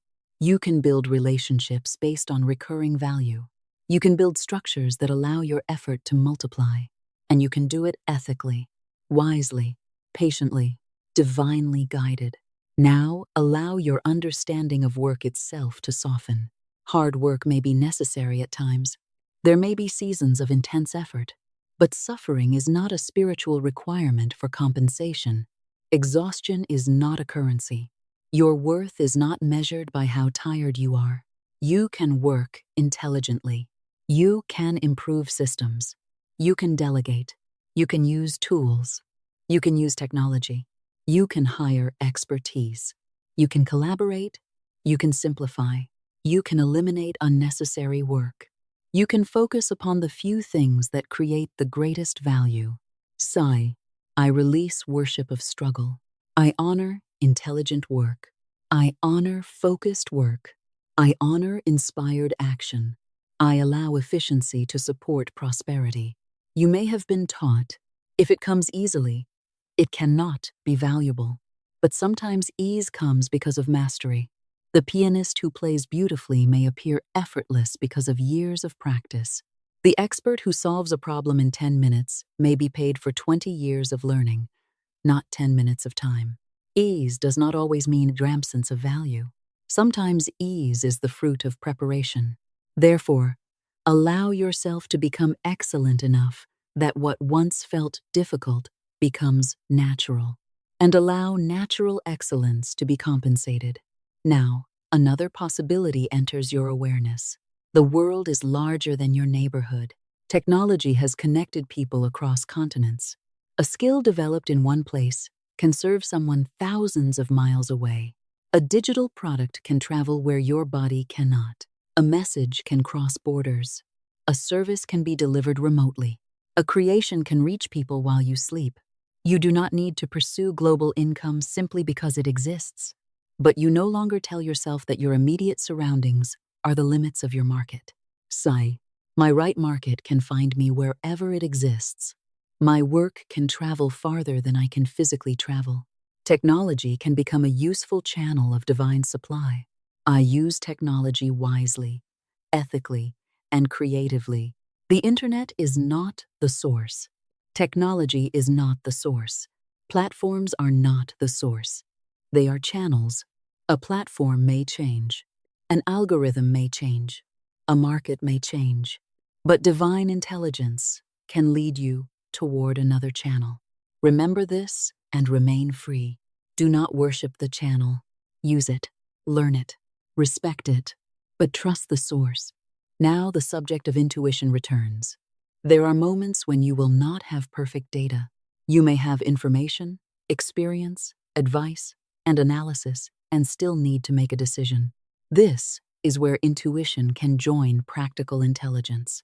Not superstition, not reckless impulse, a quiet inner sense, a red light, a green light, a feeling of expansion, a feeling of caution, the impulse to wait, the impulse to ask one more question, the impulse to walk away, the impulse to call, the impulse to begin. Divine intelligence may speak through intuition, but wisdom tests intuition. You do not gamble your future on every passing feeling. You become still. You examine. You gather information. Then you listen beneath the noise. Sigh. My intuition is calm and clear. I recognize divine guidance. I combine inner guidance with practical wisdom. I am protected from impulsive decisions. I recognize genuine opportunities. This protects your prosperity. You do not need to fall for scams to prove faith. You do not need to ignore risk to prove abundance. Faith is not foolishness. Divine intelligence is intelligent. Therefore, true prosperity consciousness grows more discerning, not less. You are financially wise. You investigate. You verify. You understand before committing where understanding is needed. You seek qualified advice when appropriate. You keep records. You honor agreements. You protect your work. You protect your intellectual property where necessary. You protect your family. You diversify when appropriate. You build reserves. You prepare. And because you prepare, you can sleep. Sigh. I am financially intelligent. I am financially discerning. I make calm decisions. I recognize what is real and what is false. Divine wisdom directs my financial choices. Now let your body become heavier. You have thought enough. You do not need to consciously process these ideas anymore. Let them move beneath thought. I am guided. I am valuable. I am learning. I am expanding. I am open to multiple right channels. I am open to recurring value. I am open to creative value. I am open to global value. I am open to partnerships. I am open to investment in myself. I am open to wise investments outside myself. I am open to unexpected good. I am open to gifts freely given. I am open to help. I do not need to do everything alone. There are people whose strength complements mine. There are people whose knowledge fills gaps in mine. There are people I can serve. There are people who can serve me. There are people with whom I can build. Partnership is not weakness. Delegation is not failure. Receiving help is not incompetence. A prosperous life often requires cooperation. So say, I attract trustworthy collaborators. I attract skilled people. I recognize healthy partnerships. Together we can create more value than either could create alone. You do not have to carry every box yourself. Buy back time where it is wise. Delegate what another person can do well, so that you can devote more energy to the work that requires your unique contribution. Time is precious. Attention is precious. Energy is precious. Protect them. Prosperity is not only having more money. Prosperity is having more freedom over your life. Freedom to be present. Freedom to rest. Freedom to create. Freedom to spend time with those you love. Freedom to say no. Freedom to say yes. Freedom to choose. So you declare, my prosperity creates time freedom. My prosperity creates choice. My prosperity creates peace. My prosperity allows me to be more present in my own life. And now, let the words become softer. My capacity is expanding. My receiving is expanding. My wisdom is expanding. My service is expanding. My opportunities are expanding. My income channels are expanding in divine order. I do not force. I prepare. I listen. I move. I receive. And I give thanks. Receiving without guilt and building wealth that lasts. Now, deeper into the quiet, allow yourself to examine one of the most subtle barriers to abundance, the difficulty of receiving. Many people know how to give. They help, they work, they sacrifice, they serve, they solve. But when good comes toward them freely, they become uncomfortable. If someone offers help, they say, no, I can do it myself. If someone gives a gift, they immediately feel indebted. If unexpected money comes, they become suspicious. If an opportunity seems too easy, they believe something must be wrong. If compensation exceeds what they expected, they wonder whether they deserve it. Tonight, you release this reflex. Receiving is part of circulation. If no one receives, no one can give. If a customer refuses to receive your service, there is no exchange. If you refuse to receive compensation, circulation is incomplete. Receiving can be gracious. Receiving can be spiritual. Receiving can be humble. You do not need to seize. You do not need to demand. You can simply open your hands. Sigh, I receive good with gratitude. I receive without guilt. I receive without shame. I allow myself to be supported. You may receive what you directly earned. You may receive a bonus. You may receive a gift. You may receive a refund. You may receive an inheritance. You may receive a scholarship. You may receive a grant. You may receive a rebate. You may receive an opportunity created by someone else. You may receive help from family. You may receive support from someone who believes in you. Receiving does not make you weak. What matters is what you do with what you receive. Can you bless it? Can you steward it? Can you build upon it? Can you allow inherited good to become the foundation of greater good? Sigh, I honor every right channel of supply. I receive what comes to me freely and rightly. I steward inherited or unexpected resources with wisdom. You do not have to build everything from zero to prove your worth.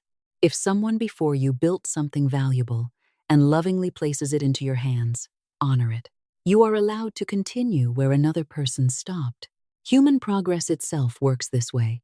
Every generation receives knowledge from the previous one. You did not invent language. You received it. You did not invent electricity. You received the benefit of discovery. You did not create every road you travel. You received the benefit of what others built. Receiving is woven into life. Therefore, receive without shame.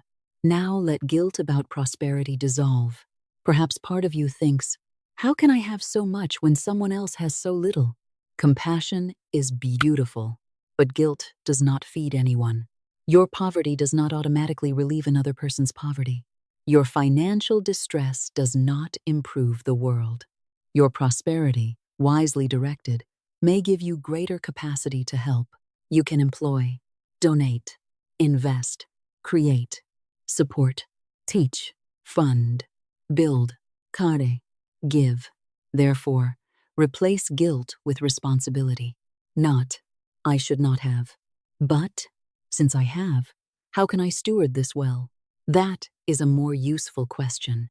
Sigh, I release guilt about having more. I accept responsibility to use prosperity wisely. My good does not diminish another person's good. My prosperity increases my capacity to bless.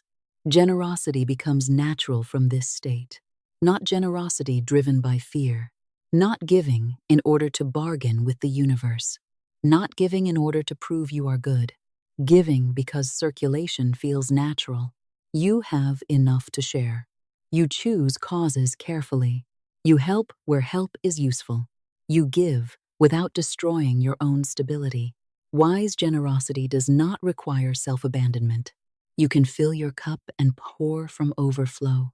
Sigh, I give from abundance, not from guilt. I give with wisdom. I give with love. I allow my generosity to create genuine good.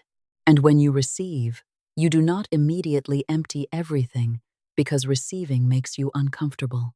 You allow resources to remain. You save. You invest. You build. You let money stay long enough to become capital. This too is spiritual maturity. For money that continually enters and immediately leaves cannot build stability. Prosperity consciousness learns to hold without hoarding, to preserve without fear, to invest without greed, to spend without unconsciousness, to give without self-destruction. This is balance. Sigh, money is safe with me. I can receive money and allow it to remain. I save peacefully. I invest wisely. I build reserves without fear. Now consider debt. If debt is part of your present reality, do not make it your identity. You may owe money. You are not debt. You may have obligations. You are not trapped forever. Face what is real. Know the numbers. Create a plan. Seek professional advice where needed. Reduce unnecessary interest. Increase income. Negotiate where appropriate. Pay steadily. And refuse to spend your entire emotional life staring at what you owe. Your attention must also remain available for what you are creating. Sigh, I face my obligations calmly. I pay what is mine to pay. I increase my income intelligently. Debt is a condition, not my identity. I am moving toward financial freedom. There is power in combining practical action with a consciousness of increase. You do not ignore the bill. You do not worship the bill. You handle it. Then return to creation. What new value can you offer? What unnecessary expense can be reduced? What asset can be developed? What skill can increase earning power? What conversation needs to happen? What plan can begin? The consciousness of prosperity always seeks constructive movement.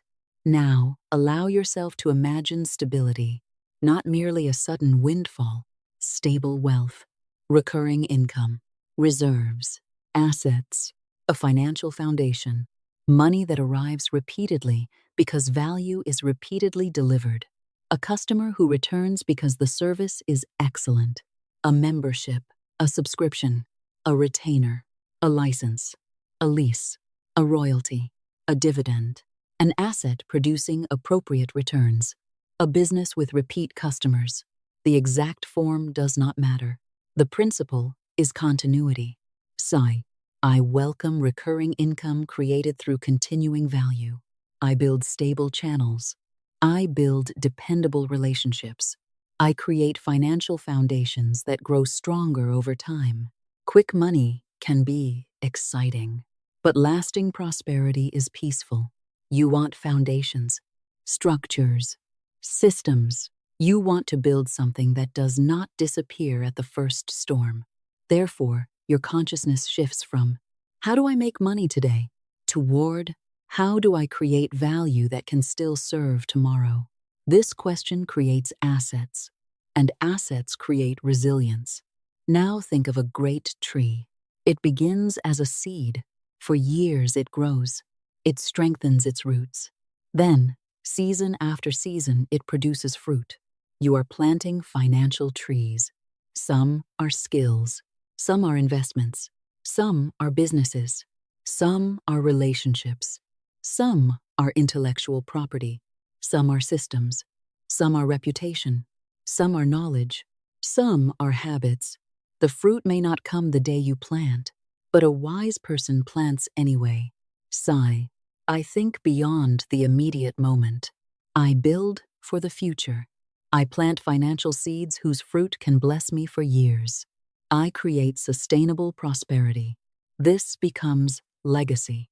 You are no longer thinking only about next month.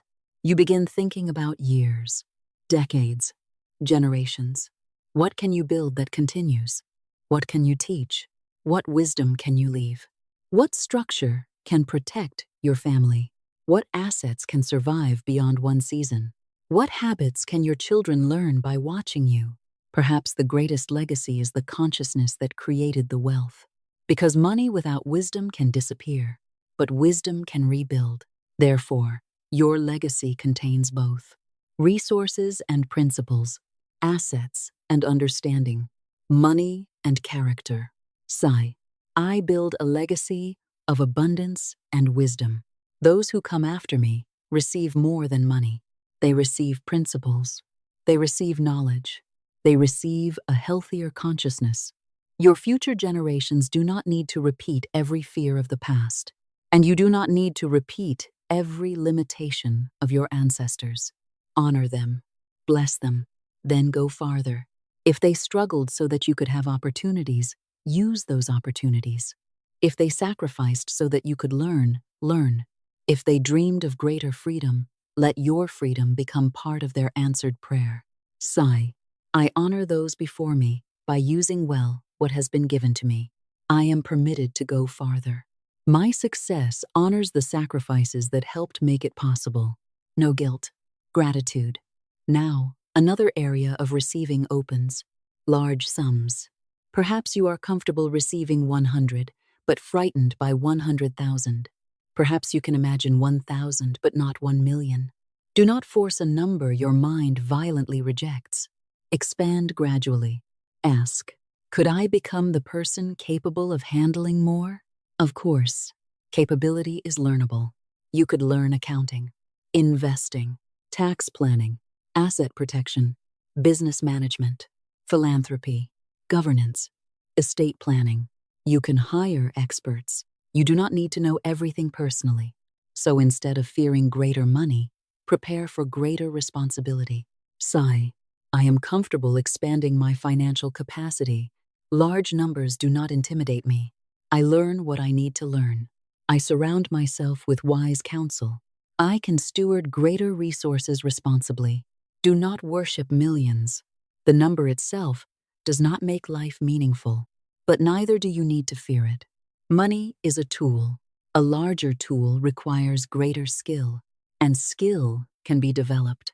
Now, let your imagination gently see yourself acting wisely with more, not displaying, not proving, directing, saving, investing, giving, building, creating, supporting, enjoying.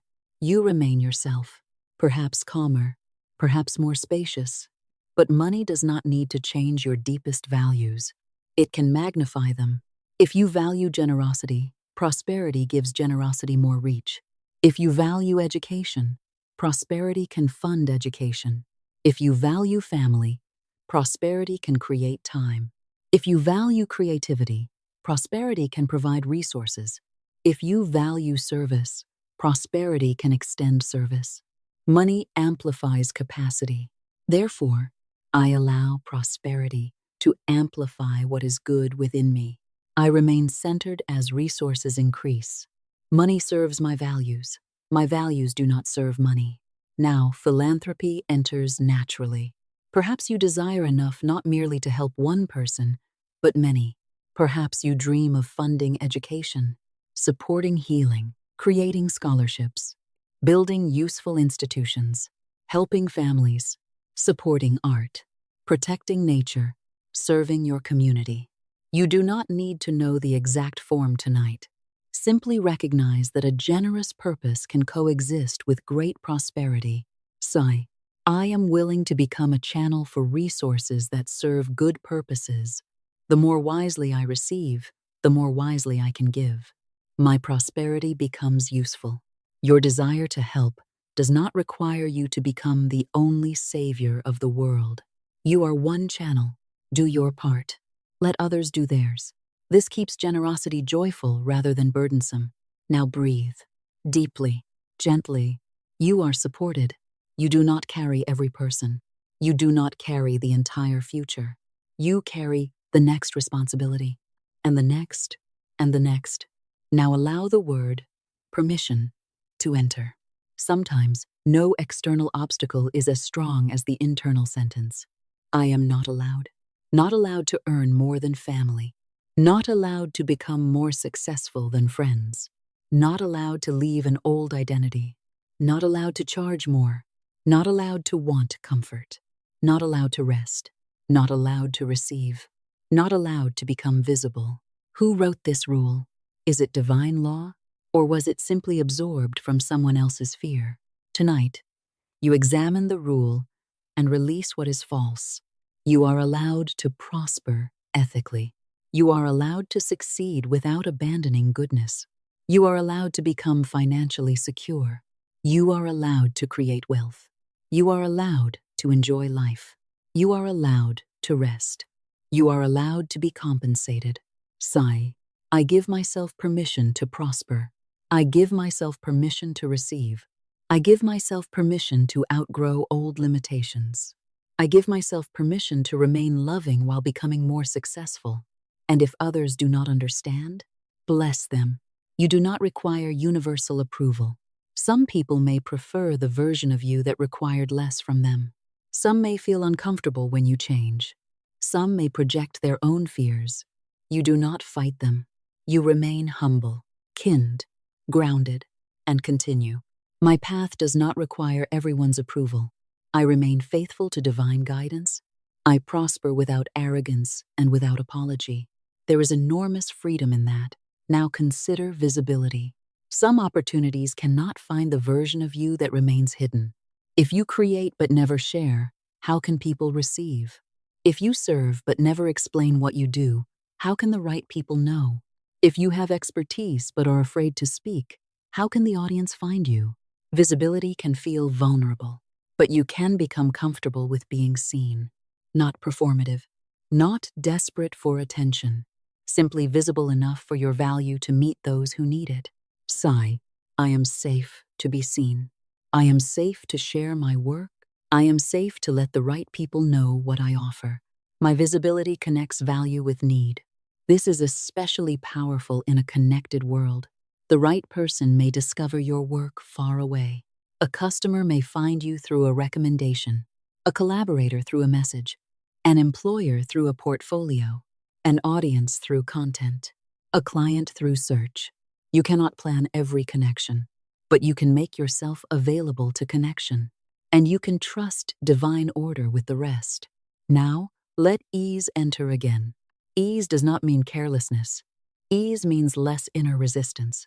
When the mind is fighting every step, even simple tasks feel heavy. When the mind is aligned, meaningful work can feel surprisingly natural. You can still work. You can still stretch. You can still confront difficulty, but there is less war within. Sigh. I allow prosperity to unfold with increasing ease. I release unnecessary struggle. I choose clarity over confusion. I choose inspired effort over frantic effort. I choose grace. And now, the repeated declarations begin. I receive without guilt. I receive without shame. I receive right good freely. I steward what I receive. I save. I invest. I give. I build. I enjoy. I prepare. I grow. My prosperity is stable. My prosperity is useful. My prosperity is peaceful. My prosperity blesses my family. My prosperity blesses others. My prosperity creates freedom. My prosperity creates possibility. I am building financial trees. I am building assets. I am building knowledge. I am building wisdom. I am building legacy. My children inherit better beliefs. My future inherits better habits. My family story changes. The old fear ends. A new pattern begins. Abundance with integrity. Wealth with wisdom. Prosperity with peace. Success with humility. Receiving with gratitude. Giving with discernment. And now sleep deeper. You need not keep listening consciously. The words may soften into the night. You are allowed to receive. You are prepared to receive. You are becoming wise enough to receive. Divine supply is infinite. Your right channels are opening, and you rest. Alignment, purpose, recurring income, and the deeper prosperity blueprint. As sleep becomes deeper, imagine that beneath every old financial habit, there has always been another blueprint waiting to be expressed. A blueprint of order, of usefulness, of creativity, of enoughness, of divine supply. You may have spent years drawing over that blueprint with fear, but fear never destroyed the original design. It only covered it. Tonight, the old markings begin to fade. The belief that spirituality requires poverty begins to fade. The belief that success requires suffering begins to fade. The belief that wealth corrupts everyone begins to fade. The belief that your purpose and your income must be enemies begins to fade. And beneath these old beliefs, something simpler becomes visible. Your material life can support your spiritual purpose. Money is not your purpose, but money can support purpose. It can give a mission time, resources, reach, tools, space, staff, distribution, freedom. It can help a creator create, a teacher teach, a parent provide, a builder build, a healer serve appropriately, a philanthropist give, a leader organize, a visionary bring ideas into form. Therefore, you no longer need to choose between purpose and prosperity. You can ask for both to become aligned. Sigh. My income supports my right purpose. My purpose creates genuine value. Wealth and meaningful service can coexist in my life. I am guided toward work that is both useful and prosperous. This does not mean every passion must become a business. Some joys are meant simply to remain joys. But sometimes the thing that energizes you contains value another person wants. Remain open. Perhaps an interest becomes expertise. Expertise becomes service. Service becomes compensation. Compensation supports further growth. A virtuous cycle begins. You do not force passion to pay. You allow divine intelligence to reveal where passion and usefulness meet. Now say, my enthusiasm guides me toward areas of natural strength. My natural strengths become more skillful through practice. My skills become valuable through service. Right compensation follows right value. The world pays for value, not merely for effort. This matters. You can spend 10 hours doing something no one needs and receive little, or spend 1 hour solving an urgent problem and receive much more. Do not resent this. Understand it. Ask, where is the need? How well can I answer it? How uniquely can I deliver value? How clearly can I communicate the result? These questions sharpen prosperity consciousness. You become more observant, more practical, more useful. Sigh. I recognize meaningful needs. I develop valuable solutions. I communicate my value clearly. I allow fair compensation to follow. Now, consider recurring income. There is deep peace in beginning a month already knowing some income is expected because ongoing value is being provided. A client retains your service. A subscriber continues. A member remains. A customer returns. An asset pays.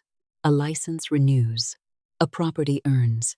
A business repeats a useful transaction. Recurring income transforms isolated transactions into relationships. Therefore, you become open to continuity. I create value worth returning for. I build trusted relationships. I welcome recurring income through recurring value. Stability is not boring. Stability is beautiful. A stable foundation gives you freedom to create. You need not chase every month from zero.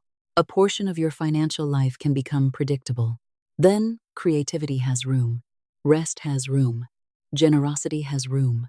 Long-term planning has room. Sigh. My financial foundation becomes stronger. My income becomes increasingly diversified and dependable. I build stability with wisdom. Now delegation.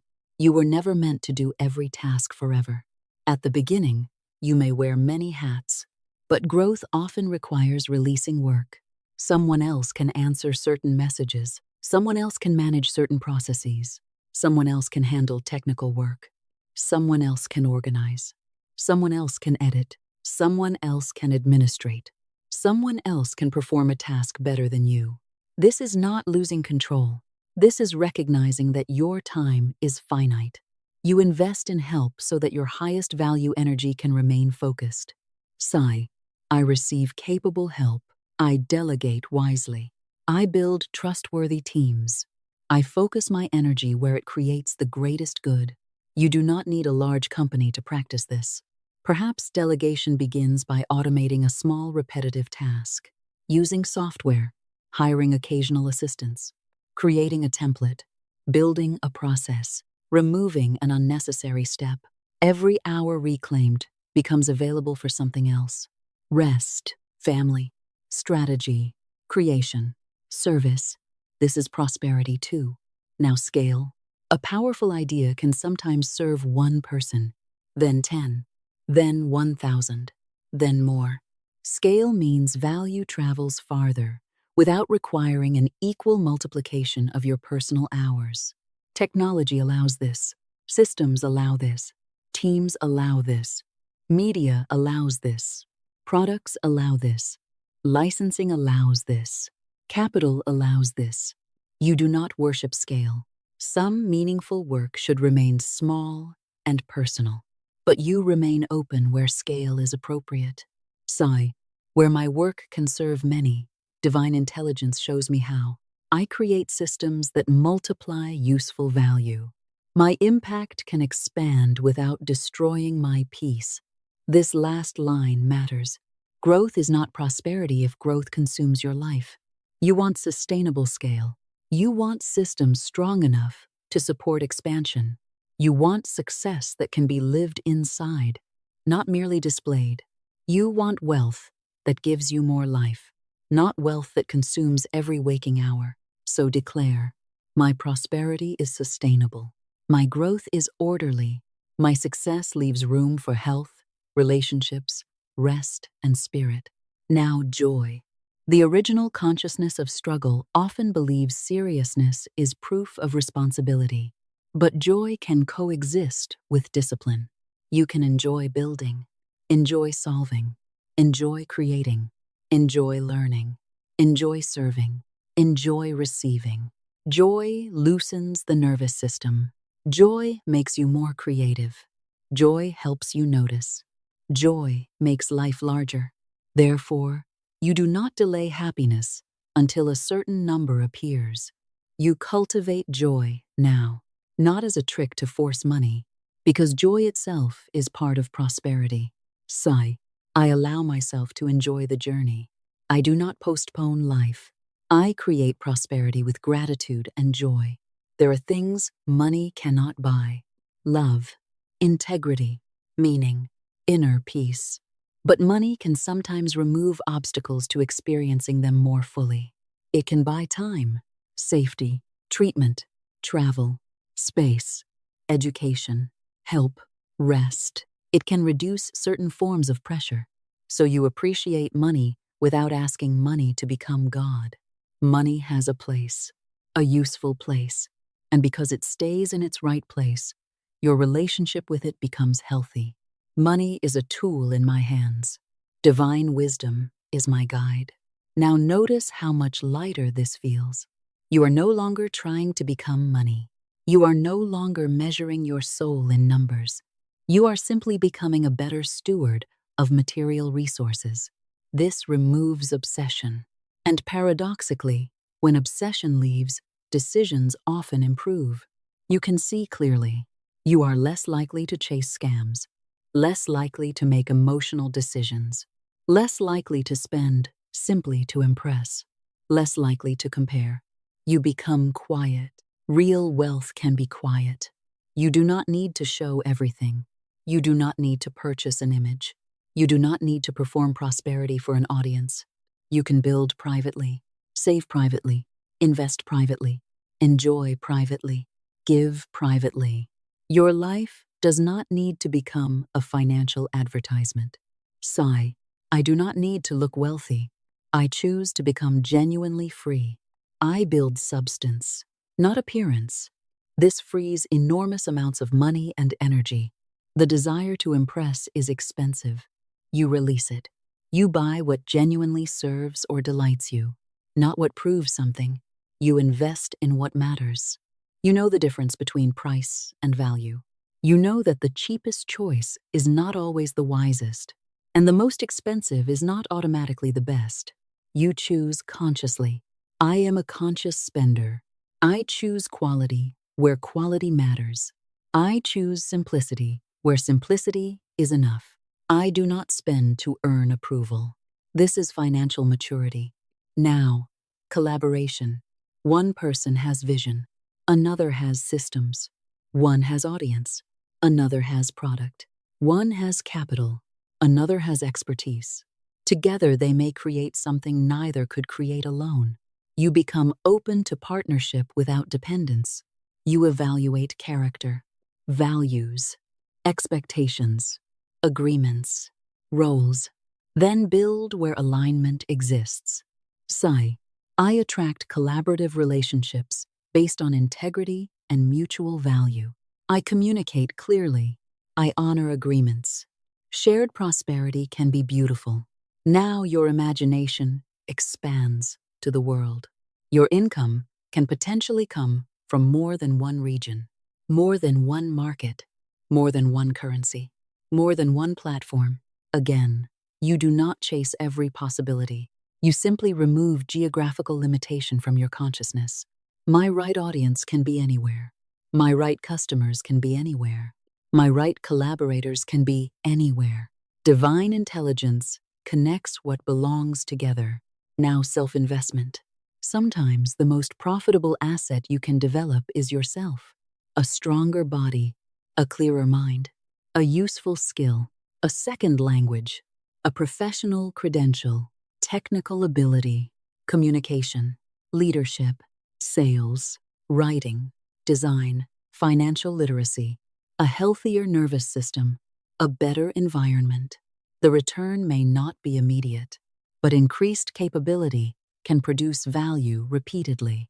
Sigh, I invest wisely in my development. I learn what increases my capacity to serve. I honor education that produces genuine growth. But you also remain discerning. Not every course is useful. Not every coach is qualified. Not every promise deserves your money. Prosperity consciousness does not buy hope blindly. It evaluates, selects, applies. The greatest education means little if never used. So when you learn, practice, implement, test, refine, wisdom becomes prosperity when embodied. Now breathe slowly. Feel your body resting. No urgency. No need to become a completely new person before morning. Transformation can be gentle. One new thought becomes one new action.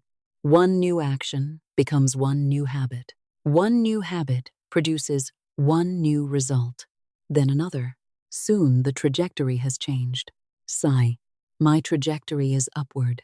Not because every day will be perfect, because I learn from setbacks. A mistake becomes wisdom.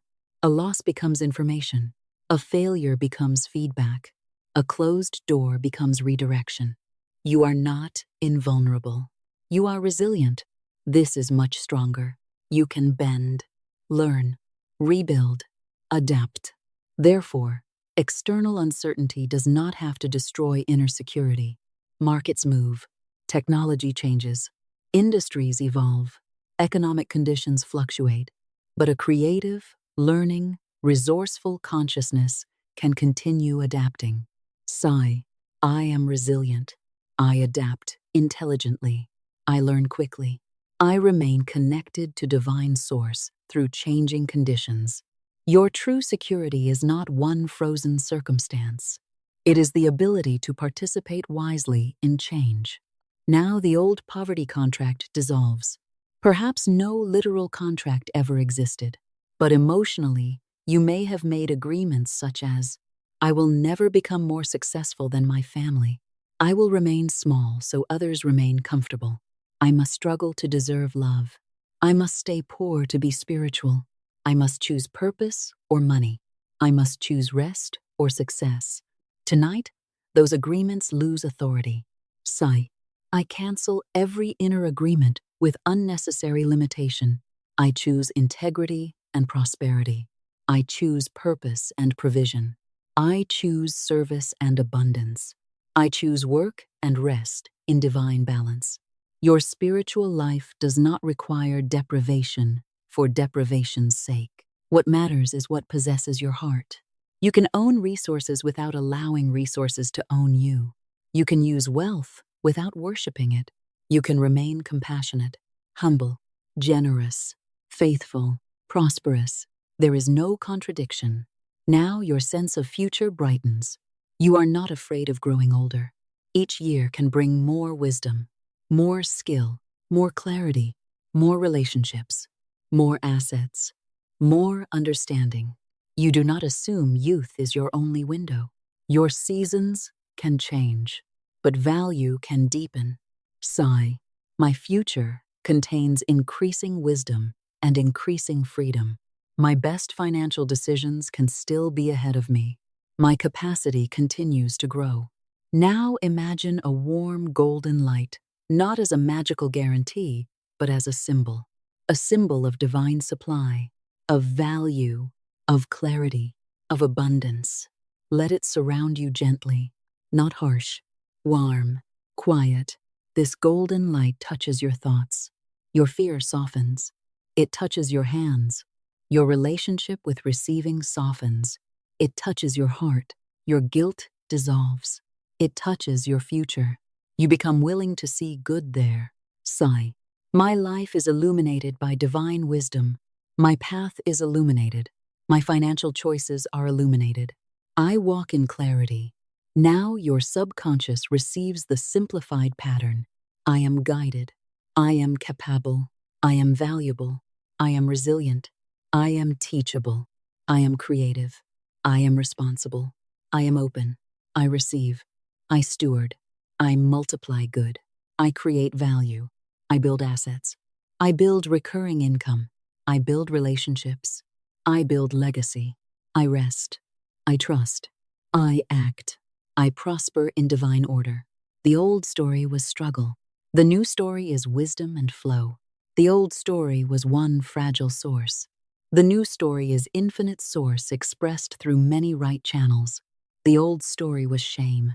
The new story is peaceful receiving. The old story was avoidance. The new story is clarity. The old story was dependence. The new story is divine supply and responsible participation. The old story was fear of visibility.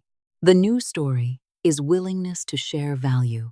The old story was endless labor.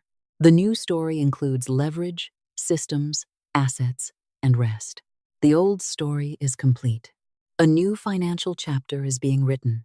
And now, sleep, the deepest sleep, releasing the old script. You are now moving into a deeper level of rest. The voice no longer needs your conscious attention. You may hear every word. You may hear only fragments. You may drift completely beyond awareness. That is all right. There is nothing to accomplish, nothing to force, nothing to memorize. Let the words become like distant waves, returning, receding, returning, receding. The old financial story loses emotional intensity. The old sentences become quieter. Money is hard. Quieter. There is never enough. Quieter. I cannot do it. Quieter. I always struggle. Quieter. No opportunity comes to me. Quieter. My past controls my future. Quieter. These words do not have to be fought. Simply allow them to become irrelevant. They were once familiar. They no longer need to be authoritative.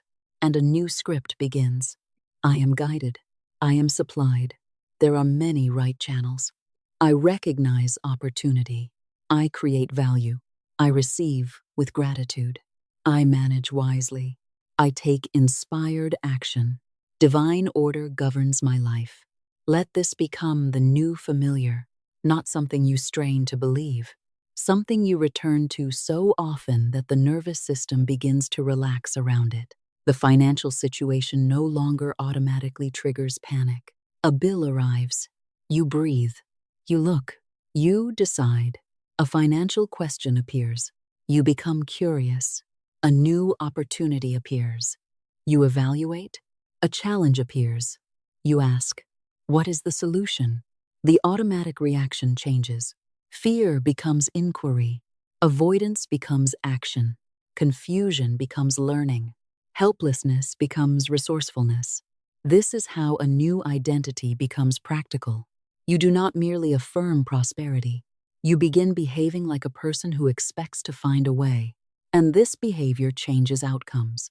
So tonight, my automatic responses are changing.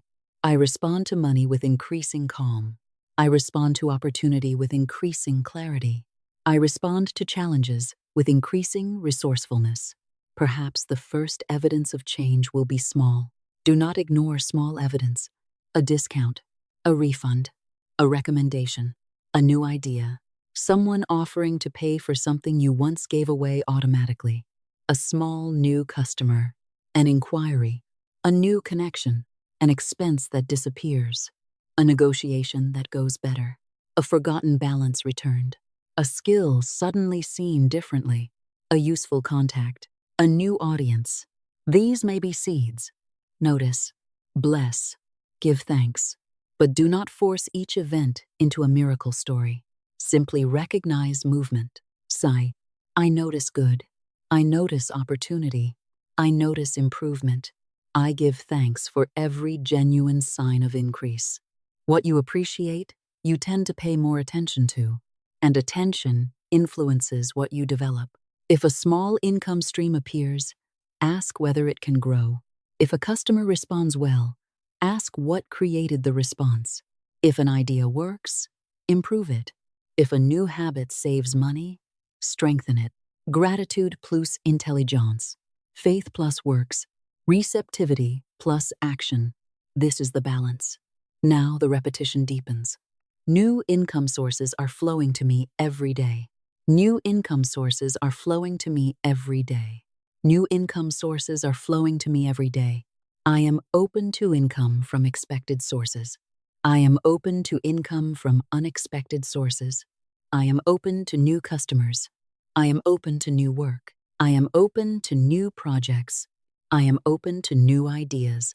I am open to new collaborations. I am open to recurring income. I am open to royalties. I am open to licensing. I am open to investments chosen wisely. I am open to gifts given freely. I am open to appropriate support. I am open to international opportunities. I am open to digital opportunities. I am open to opportunities born from my existing skills.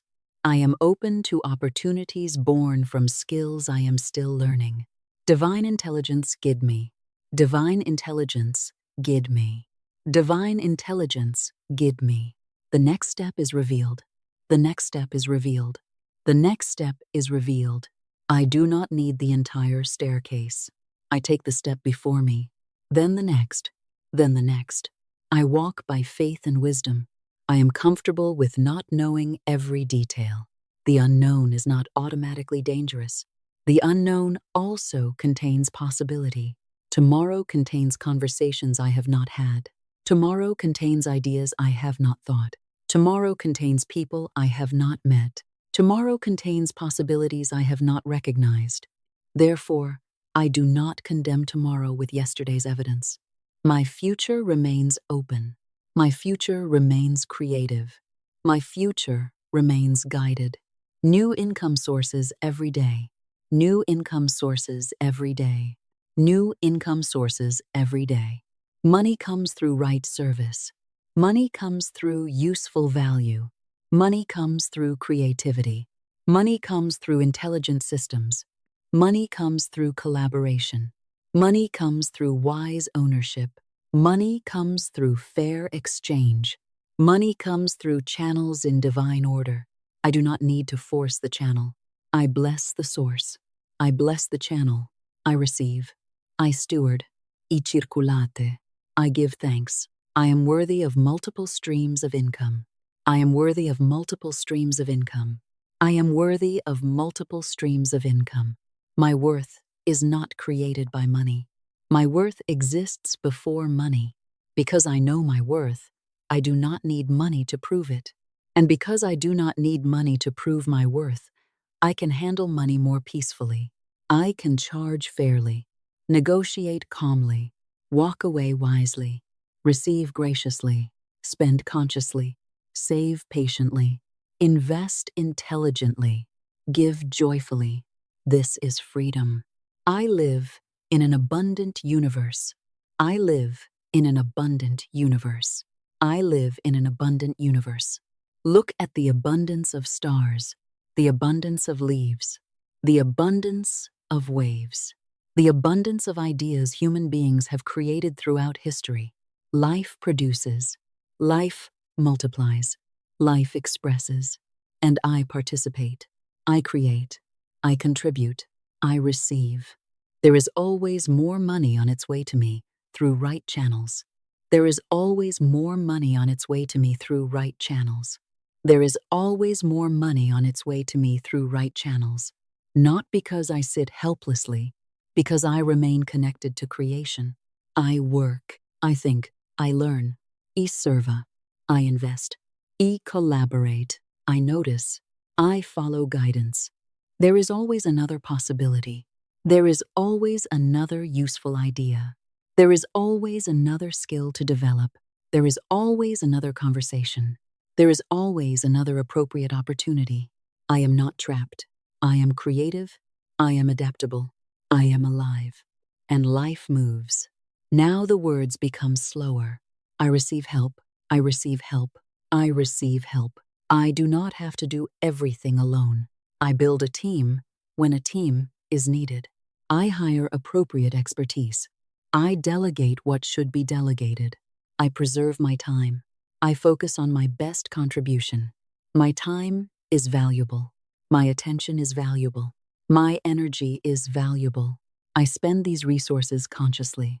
I am open to recurring income, recurring income, recurring income, stable value, stable relationships, stable systems, stable foundations, income that comes monthly, income that repeats because value repeats, income that continues because service continues. I build predictability. I build resilience. I build freedom. New channels, new channels, new channels. The road becomes clearer. Obstacles that can be removed are removed. Problems that require solutions reveal solutions. Delays teach patience. Closed doors redirect me. I do not call every obstacle failure. Sometimes an obstacle protects me. Sometimes a delay improves preparation. Sometimes a no sends me toward a better yes. I trust divine order. I trust divine order. I trust divine order. I am a creator. I turn ideas into useful form. I turn knowledge into service. I turn experience into wisdom. I turn problems into solutions. I turn solutions into value. I allow value to become income. This is creation.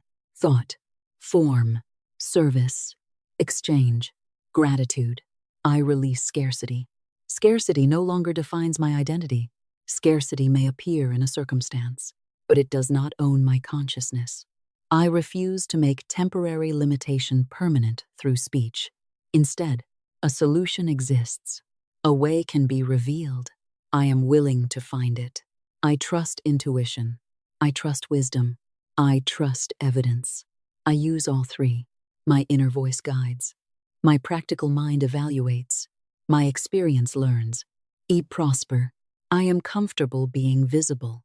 I am comfortable sharing my work. I am comfortable saying, this is what I do. This is the value I offer. This is the price. I do not apologize for useful work. I do not hide from fair compensation. I am visible enough for opportunity to recognize me. I remain humble. I remain teachable. I remain grounded. New income sources every day. New income sources every day. New income sources every day. Now the body becomes very still. Your breath is effortless. Nothing more is required. The voice moves farther away. Divine intelligence is my source. Divine intelligence is my source. Divine intelligence is my source. The job is a channel. The business is a channel. The client is a channel. The investment is a channel. The platform is a channel. The customer is a channel. The source is greater. Therefore, I do not cling. I do not panic when form changes. I listen for the new channel. I recognize the new door. I trust that life is capable of taking another form. I release the need to struggle. I release the need to struggle. I release the need to struggle. Ease does not make me lazy. Ease makes me available to intelligence. I choose efficient action. I choose meaningful action. I choose inspired action. I choose rest when rest is right. I choose work when work is right. I live in divine balance. I am open. I am receptive. I am allowing. My right income may come from work. My right income may come from business. My right income may come from creative assets. My right income may come from investments. My right income may come from recurring agreements. My right income may come from unexpected gifts or support. My right income may come from a channel I cannot name tonight. I leave room for divine intelligence. New income sources every day. Every day. Every day. The sentence becomes simple. The mind becomes quiet. The body sleeps. The wealth, lullaby, and complete surrender. Now there is almost nothing left to understand. Understanding has done its work. Explanation has done its work. The conscious mind can sleep. You do not need another argument. You do not need another strategy tonight. You do not need another calculation. Now there is only rest, repetition, trust. The words become simple enough to travel with the rhythm of your breathing. In, receive, out, release. In, faith, out, fear. In, abundance, out, limitation. In, peace, out, struggle. And gently, new income sources are flowing to me every day. New income sources are flowing to me every day. New income sources are flowing to me every day. I am open to receiving money from expected and unexpected sources. I am open to receiving money from expected and unexpected sources. I am open to receiving money from expected and unexpected sources. I am a magnet for right income opportunities. I am a magnet for right income opportunities. I am a magnet for right income opportunities. Divine intelligence is guiding me to new income sources now. Divine intelligence is guiding me to new income sources now. Divine intelligence is guiding me to new income sources now. I am worthy of multiple streams of income. I am worthy of multiple streams of income. I am worthy of multiple streams of income. I live in an abundant universe. I live in an abundant universe. I live in an abundant universe. There is always more good available. There is always another possibility.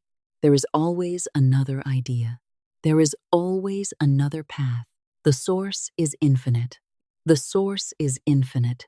The source is infinite. I am guided. I am guided. I am guided. My words are filled with power and peace. My words are filled with power and peace. My words are filled with power and peace. Divine order governs my financial life.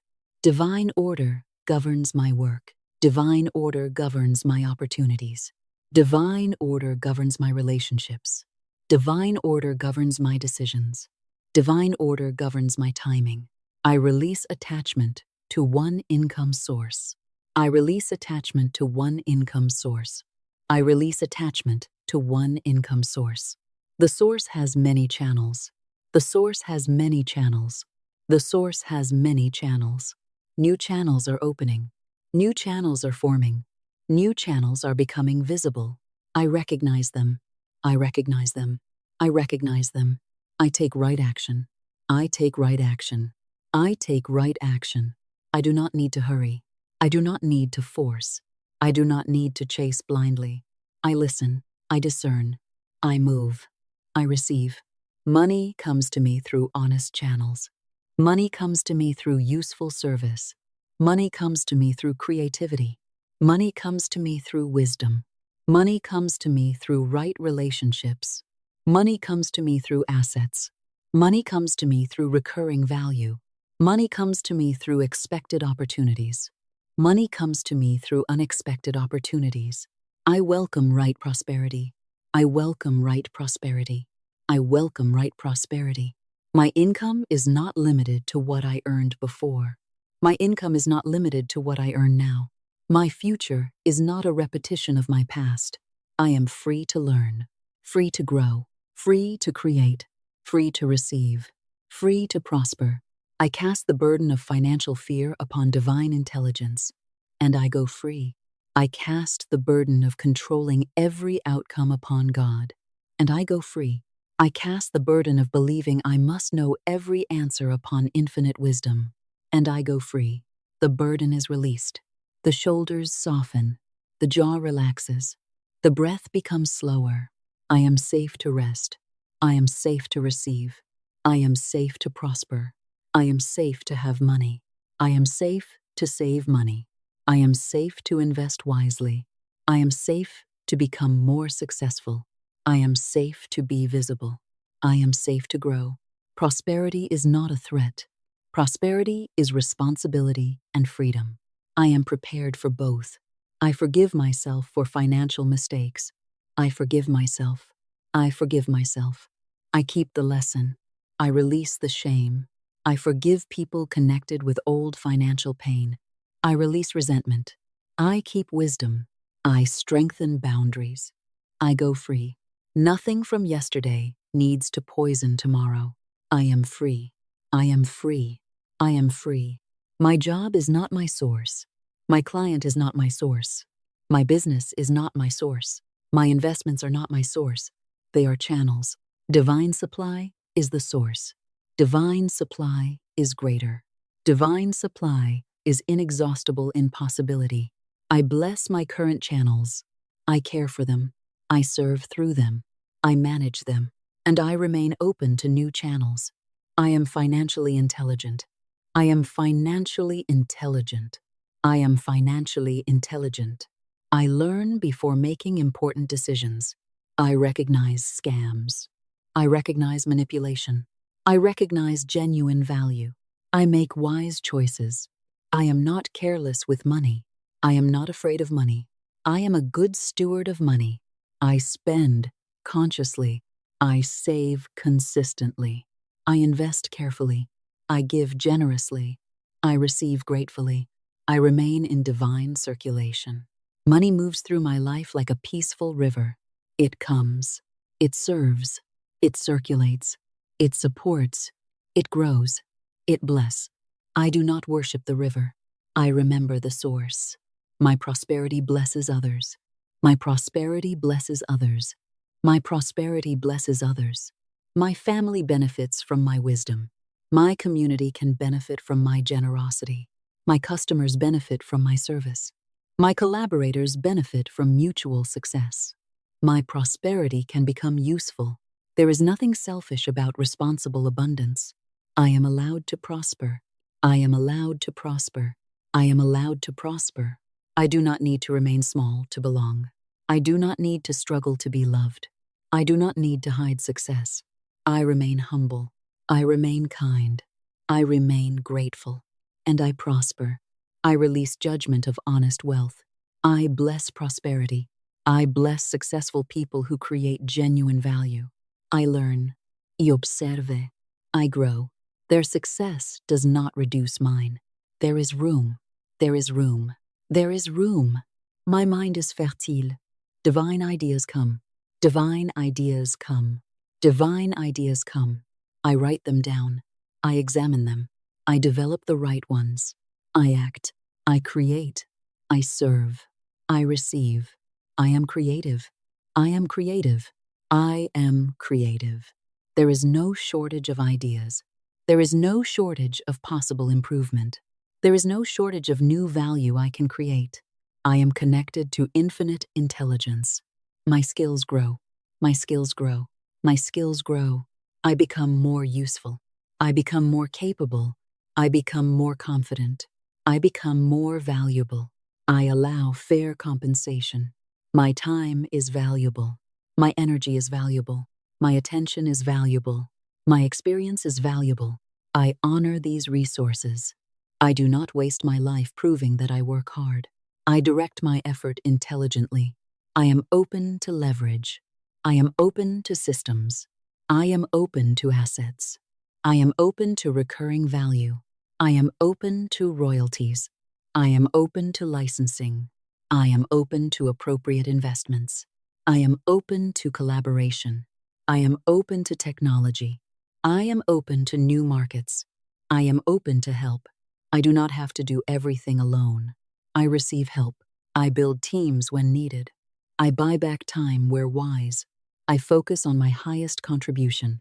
My prosperity creates time freedom. My prosperity creates time freedom. My prosperity creates time freedom. I have time to think, time to rest, time to love, time to create, time to live. This is why money is useful, not as a measure of the soul, as a servant of life. I am building recurring income, recurring income, recurring income, value that continues, relationships that continue, systems that continue, assets that continue. My foundation becomes strong. I am not building a house of cards. I am building on wisdom, on discipline, on integrity, on service, on resilience, on divine guidance. My financial house stands. Storms may come. I learn. I adapt. I remain. My true supply cannot be reduced to one external circumstance. I am resilient. I am resilient. I am resilient. If one stream slows, I look for another. If one door closes, I remain open to another. If a strategy stops working, I learn. If technology changes, I adapt. If the market changes, I observe. If life redirects me, I listen. I am flexible. I am not fragile. My consciousness is alive. My intelligence is alive. My creativity is alive. My source is alive. I build legacy. I build legacy. I build legacy. Not only money, wisdom, habits, character, financial education, generosity, confidence, faith. My family story can change. I honor the past. I do not repeat unnecessary suffering. I take courage from those before me. I take resilience. I take strength. And I add abundance consciousness. I add wisdom. I add opportunity. I add stewardship. I become a turning point toward greater freedom. I bless my children. I bless those who come after me. May they inherit better beliefs. May they inherit better habits. May they inherit useful assets. May they understand money without fear. May they know that divine supply is greater than one circumstance. I am planting trees for the future. I may sit beneath some. Others may shade people I never meet. I am at peace with that. This is legacy. I give myself permission to enjoy prosperity. I give myself permission to enjoy prosperity. I give myself permission to enjoy prosperity. I do not have to postpone every pleasure. I also do not sacrifice tomorrow for today. I live in balance. I enjoy. I prepare. I save. I celebrate. I invest. I give. I rest. I choose quality consciously. I choose simplicity consciously. I choose according to values. Money does not control me. I direct money. I remain centered whether I am handling a small amount or a large amount.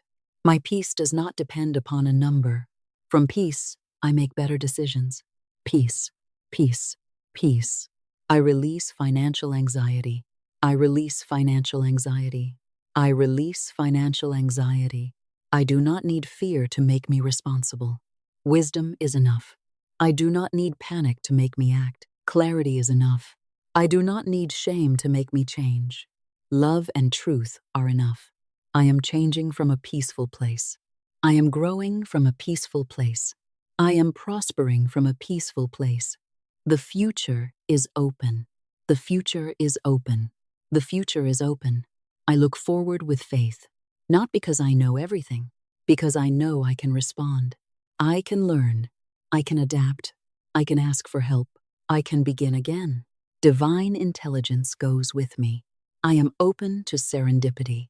The right conversation, the right introduction, the right message, the right idea, the right opportunity. I do not call these things guaranteed miracles. I simply remain awake to possibility. The right place, the right time, the right people, the right action. Divine order, divine order, divine order. I am grateful now. Thank you for the income already supporting me. Thank you for the resources already present. Thank you for the roof. Thank you for the food. Thank you for the abilities. Thank you for the lessons. Thank you for the ideas. Thank you for the people. Thank you for every opportunity already received. Thank you for every mistake that became wisdom. Thank you for every closed door that protected me. Thank you for every open door that moved me forward.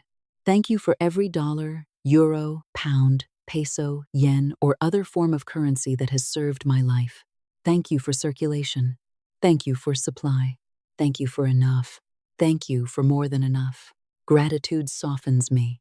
Gratitude opens my attention. Gratitude reminds me that life is not only lack.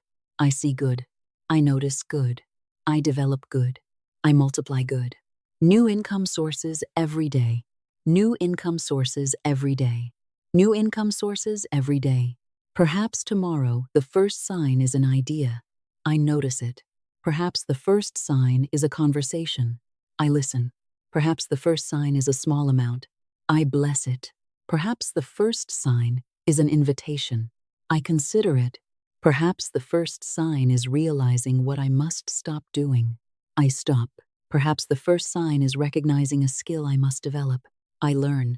Prosperity can arrive as guidance before it arrives as money. I honor guidance. I honor guidance.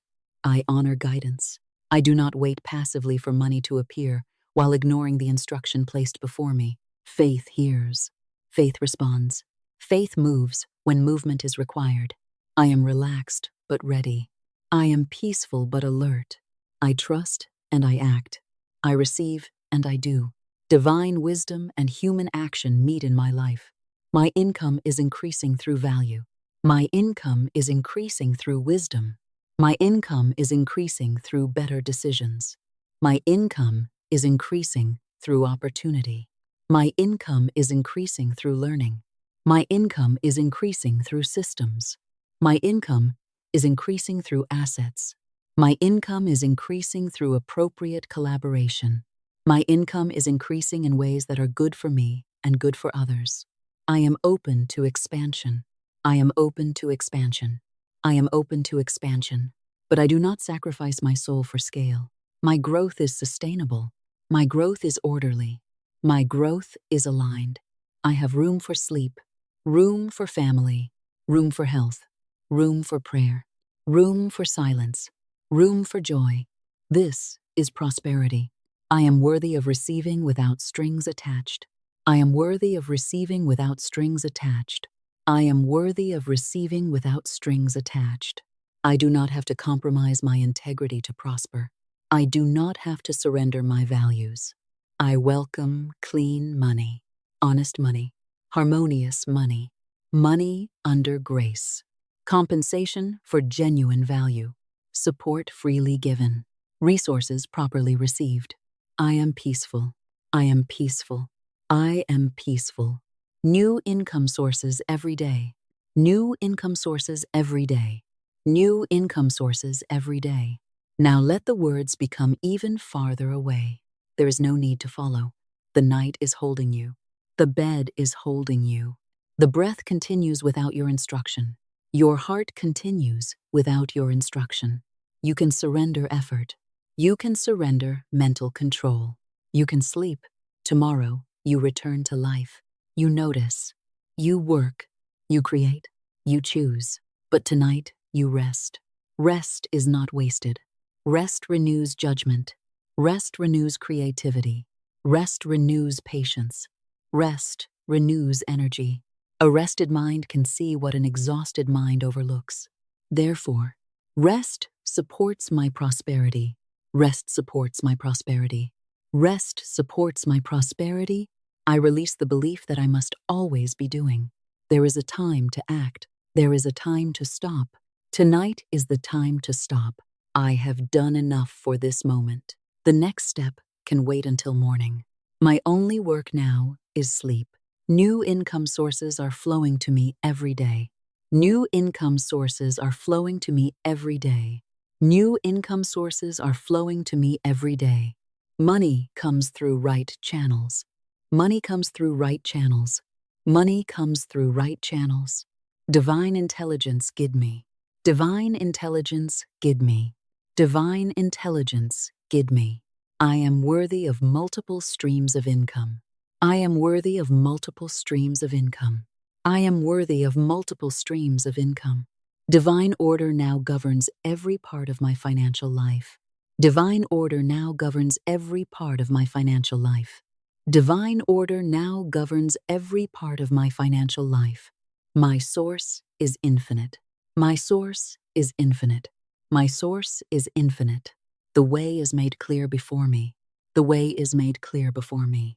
The way is made clear before me. I speak the word of faith. I speak the word of abundance. I speak the word of wisdom.